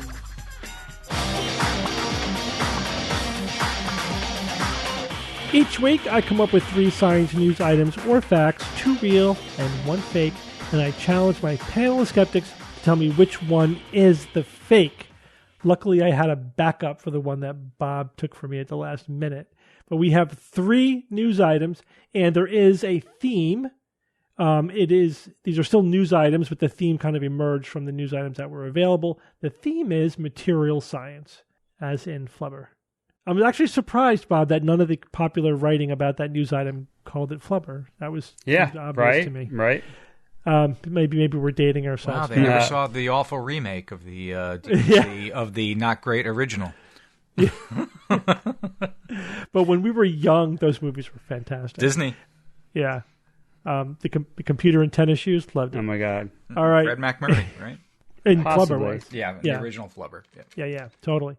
All right, here we go. Item number 1. For the first time, scientists have been able to create a 2-dimensional polymeric material that is 6 times stronger than bulletproof glass and twice as strong as steel at 1/6 the density. Item number 2, MIT engineers have created a biological duct tape, in quotes, that can be applied to internal organs, adhering in seconds and lasting for months. And item number 3, scientists have engineered a cultivar of cotton that creates fibers with almost the tensile strength of Kevlar. I'm so glad I went first last week. Kara, you're not going first, but Evan will go first this week. Thanks. Will. Number 1. Will. Okay, a two-dimensional polymeric material. Like a sheet. Doesn't mean it's literally 2-dimensional. Okay, yeah, right. Because I was like, fiction. 6 times stronger than bulletproof glass. Twice as strong as steel. 1/6 the density. Yeah, those are all pretty amazing features. And I've heard of these kinds of materials with these kinds of measurements, measuring it as far as how strong is it versus steel, or what's the what fraction of density. So this sounds, because really I have no idea. This sounds like how it's worded that it sounds like science. Number 2, MIT engineers created a biological duct tape applied to internal organs, adhering in seconds, lasting for months. That's kind of cool. Again, with any of these, I couldn't speak to the science behind any of this stuff. It's just a matter of which one is the least believable of the 3. Yeah, okay. Wow, duct tape, huh? I don't know. I'm going to have to think about that a little bit longer as I go on to the 3rd one, which is a cultivar of cotton. Cultivar of cotton that creates fibers with almost the tensile strength of Kevlar. Could you engineer cotton and their fibers have almost the tensile strength of Kevlar. All right, I'll just have to put a nickel down on this thing, right? Because I really don't know the science behind any of these. So therefore, my nickel goes to the cotton one. I will say the cultivar of cotton, no.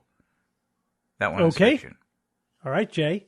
All right, so Evan picked the cotton one. So, all right, the first one here about the scientists, the two-dimensional polymeric material. Yeah, I mean, I have no reason to think that they couldn't come up with a new material that's stronger than bulletproof glass. I mean, I have to admit, I don't know how strong bulletproof glass is. I've seen it in action. I understand it can stop bullets. Yeah. I don't know how many times it can take a direct hit, but that's not even relevant here. 1/6 the density, but twice as strong as steel. Yeah, I mean, we should be creating things like this all the time as far as I'm concerned. So I don't see a problem with that one. MIT engineers, they've created biological duct tape. Of course they did, because this should have been created a long time ago. I would imagine that that many companies and organizations have been working on something like this. So it doesn't surprise me that something like this exists. Like you can use it to slap on a wound, or maybe put on an internal organ during surgery to help it heal, and then it has to basically biodegrade in the body and not leave any bad stuff behind. The second you read this one about cotton, Steve, I would have believed it if you just didn't say it was as strong as Kevlar. Because it's almost. It's almost, yeah. And when we say strong, we're talking tensile strength. But yeah, I think I'm going to agree with Evan. I think that one's the fake. There's something Thanks, Jay. Yeah, something about it. Even if I'm wrong, I don't feel as bad now that someone's with me. Okay, Bob. Two-dimensional polymeric material. All right. 6 times stronger than bulletproof glass, twice as strong as steel. What kind of steel? Steely steel. That's a fair point. Steel magnolias. But industrial steel, the kind of stuff you would build a building out of. All right. That's incredible, if that's true. I hope it's true. But we're still we're talking about a two-dimensional polymeric material. They don't have like a piece of glass-sized volume of it. And they probably can't make it that big. So they're comparing that to a similar sized, a similar sample of, say, steel or bulletproof glass, and comparing the strengths that way. Maybe they probably, if it's true, they probably can't make it in bulk yet, or if ever, there may be some real issues with scaling that up. But still, that's quite an amazing statement.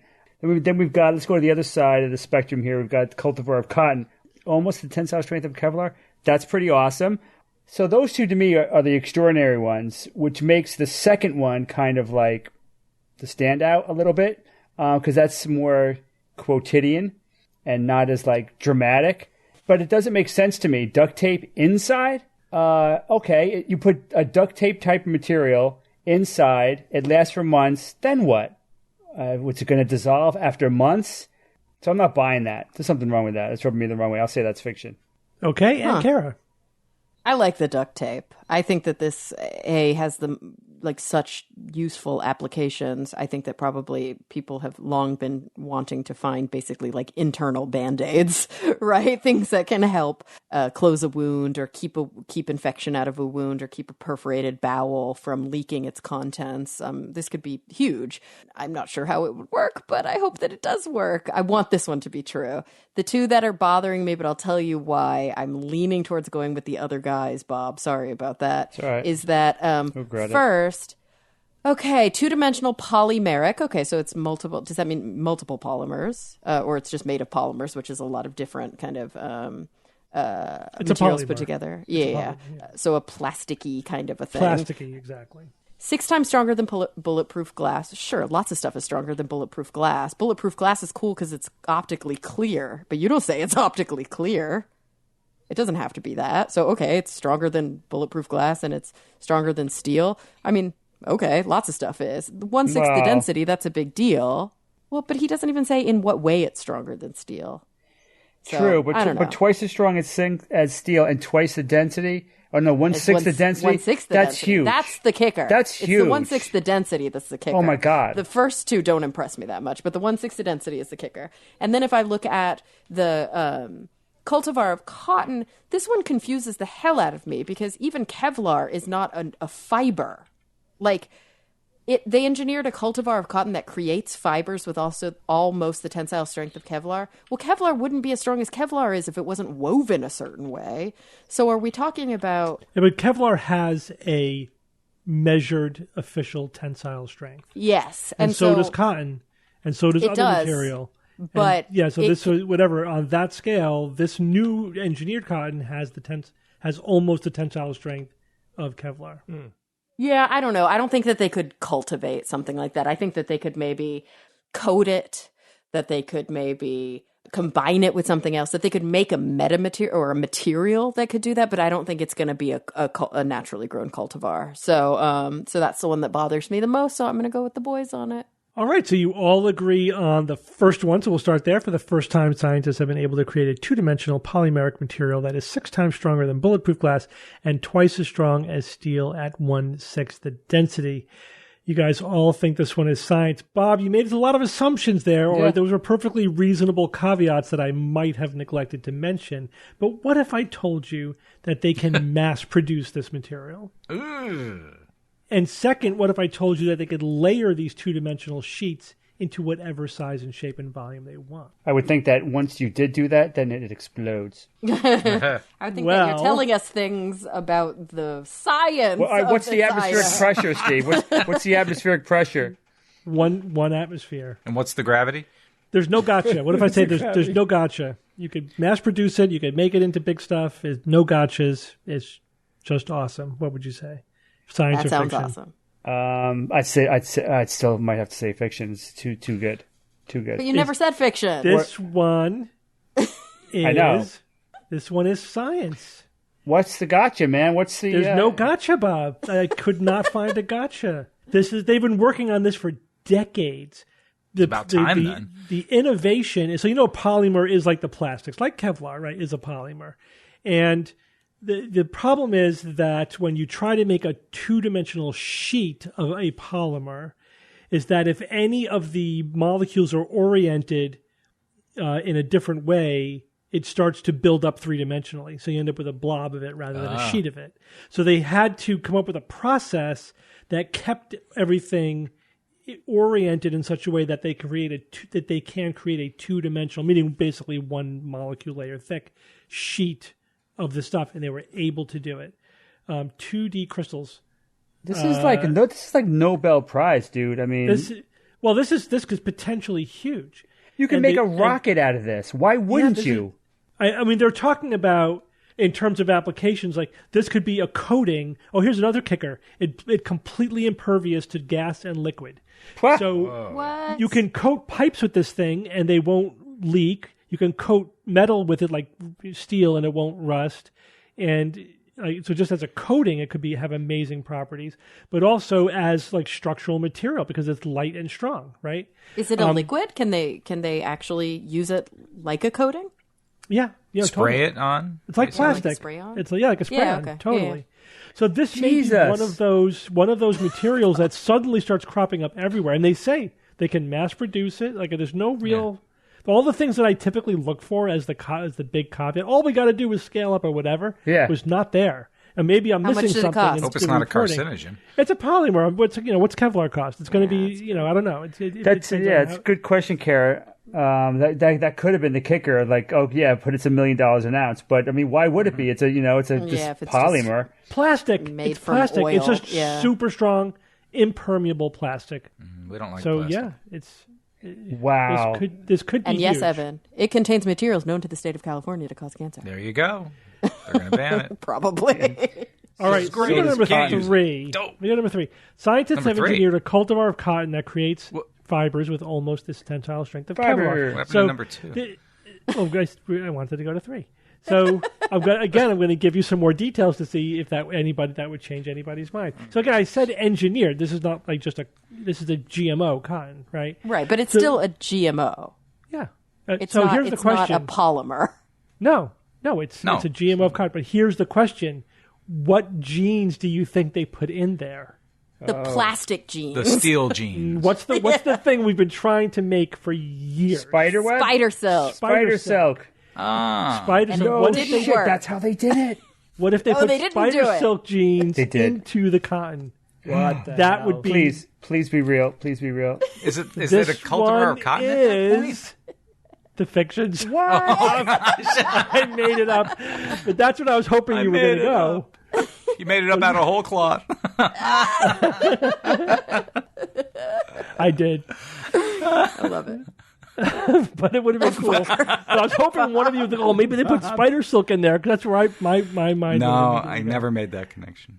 No, I didn't either. I didn't go there. That's what they're trying to do. They're trying to get all kinds of things to poop out spider silk. But the problem is we can't. We get clumps of spider silk. We don't get the strands. Nice stringy stuff. Yeah. You need the spinnerets of the spider. So that's been the technical problem there.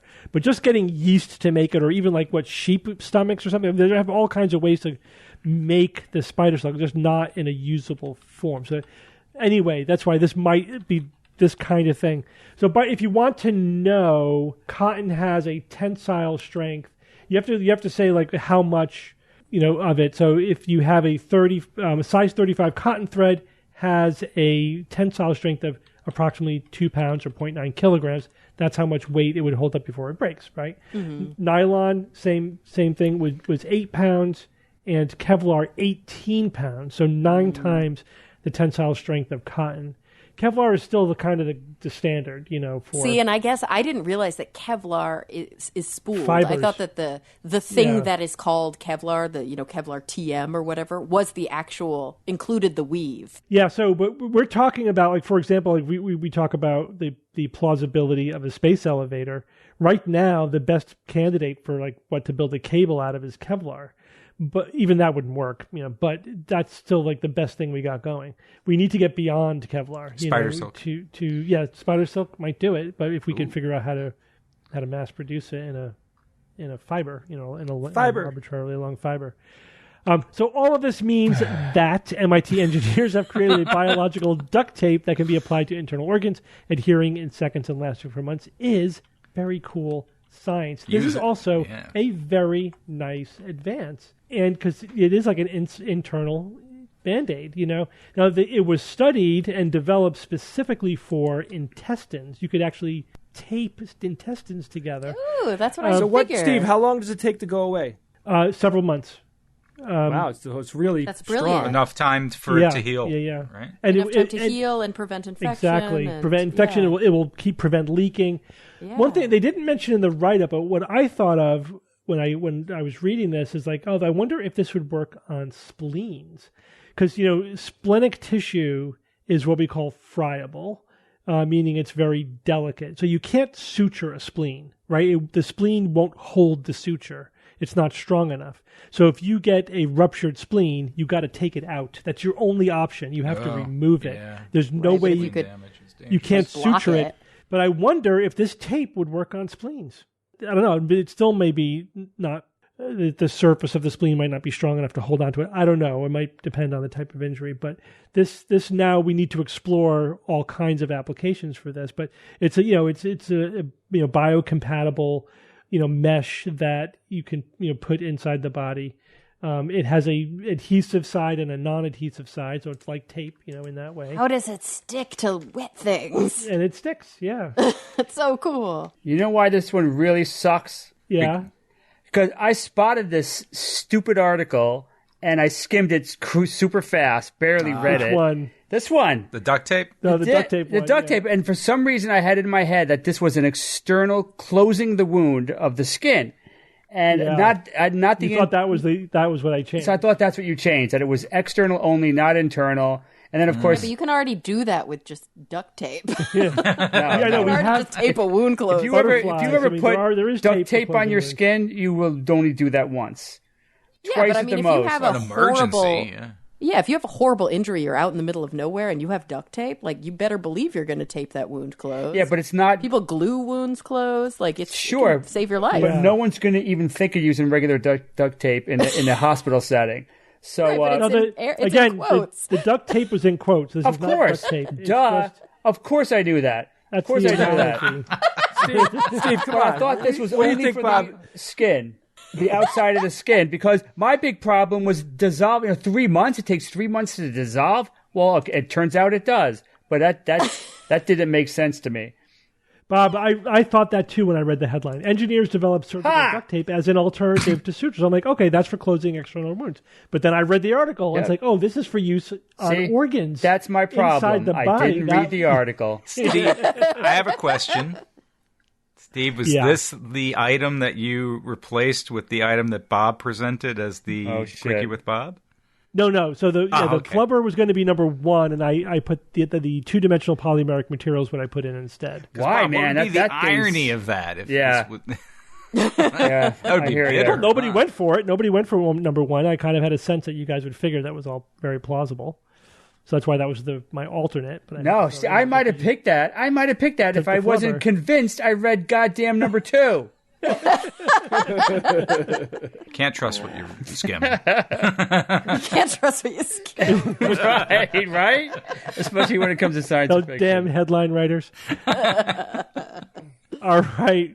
Well, good job, everyone, with Bob. All right, Evan, give us a quote. Officials, educators, media personalities, Joe Rogan, and opinion makers must do everything they can to educate the public, assuage people's fears, and show that the pandemic is being handled fairly and rationally. Lives and people's well-being are at stake for years to come. And that was written by Nidal Guessam, who's a professor at American University of Sharjah at the United Arab Emirates. And this is from an article he wrote, a very good article. I liked it.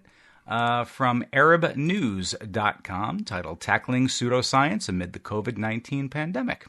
And he just wrote that last week. A very, very good article. The problem with that quote out of context, Evan, is that it doesn't always hold. There are definitely, look at Brazil. Look at America in the previous administration. Mm-hmm. Yes. Experts weren't doing everything within their power, and they weren't necessarily making evidence-based decisions. And so I can see why trust has eroded in a lot of places. And it's incumbent upon us to earn it back. Yeah, I agree. And we've gotten some emails recently as well about our handling of anti-vaxxers and saying, oh, you're going too hard on the anti-vaxxers. Maybe if you were nicer, they would come around. But the fact is, it's just not true. The evidence shows that's not the case. There's no communication strategy that works. And I have a hard time with blaming, scientists and public health officials, et cetera, when there is a group of people who are deliberately spreading horrible misinformation, and the people who are maybe not as successful as we would hope for them to be. It's like blaming the firefighters for not putting out the fire quickly enough when it was started by an arson. When it was arson, yeah exactly. You blame the arson, not, the firefighters should have got there a little earlier or whatever. Okay, sure, you can, we can blame the firefighters who want to just, sprinkle gasoline on the fire instead of using water. Those firefighters can be blamed. I wouldn't even use the word blame, when it comes to firefighters. The firefighters have no blame. I'm talking about pseudo firefighters, the I know, but I'm just of the world. But stick with my analogy. What I'm saying is, instead of trying to deconstruct it, what I'm saying is that if there's an arson, you blame the arsonist. You don't nitpick the firefighters for how well they did to put out the fire. The firefighters can certainly talk about how can we do better next time and how can we get our response time down. Fine, that's all great. We're talking about how can we communicate better and whatever. But it's not our fault for not communicating optimally when there are people who are actively spreading misinformation. Those are the people to point to when you're saying, what is the cause of this problem? Not the people who are trying to solve it because they're not solving it well enough. It's just right, but that assumes that you know who those people are. And what I'm saying is that there are examples at the governmental level of public health experts actively spreading misinformation across the globe. There are examples of firefighters who are arsonists. Yeah, well, I think that complicates the whole thing. Yeah. But that's not the problem with firefighters. That's the problem with those specific ones who are betraying their job and their right. That's why they're saying. It's like blaming physicians for Dr. Oz. It's no, right. He is a physician, but he's not representative of our profession. He's an outlier. Right, it's blaming the whole medical establishment. Yeah, who's abusing his authority and his position. And I think it's also important to clarify that when we talk about anti-vaxxers, we're talking about anti-vaxxers. We're not talking about vaccine-hesitant individuals. Yes, we're not talking about the rank and file vaccine hesitant who are victims of misinformation. Right. We're talking about the people who are actively spreading that misinformation and have an infrastructure where they make money off of spreading that misinformation, etc. And absolutely, those people should be shamed, and I think prosecuted. We said marginalized. Marginalized, all we said was sure, marginalized. That's at the very least. Yeah, I mean, I'm not going to even. We don't have to talk prosecuted. About prosecuted. That's a different kettle of fish, but they should definitely be culturally marginalized. Yes. And there is a time and a place for the soft approach, and that's always our default. Just educate people, empathize, understand. Critical thinking is a tool. We can't blame people because nobody ever gave them that tool. That's an endless cycle that you just not stupid, but more uninformed and misinformed and maybe ignorant, but not stupid. Yeah, but we can blame the people who are actively spreading that misinformation with an agenda. People who know better or should know better, or simply just not taking responsibility for what they're doing. They're in positions of power. Yeah, for sure. All right, guys. Well, thank you all for joining me this week. You guys, sure, man. Thanks, Steve. Thank you, Steve. And until next week, this is your Skeptic's Guide to the Universe. Skeptic's Guide to the Universe is produced by SGU Productions, dedicated to promoting science and critical thinking. For more information, visit us at theskepticsguide.org. Send your questions to info@theskepticsguide.org. And if you would like to support the show and all the work that we do, go to patreon.com/skepticsguide and consider becoming a patron and becoming part of the SGU community. Our listeners and supporters are what make SGU possible.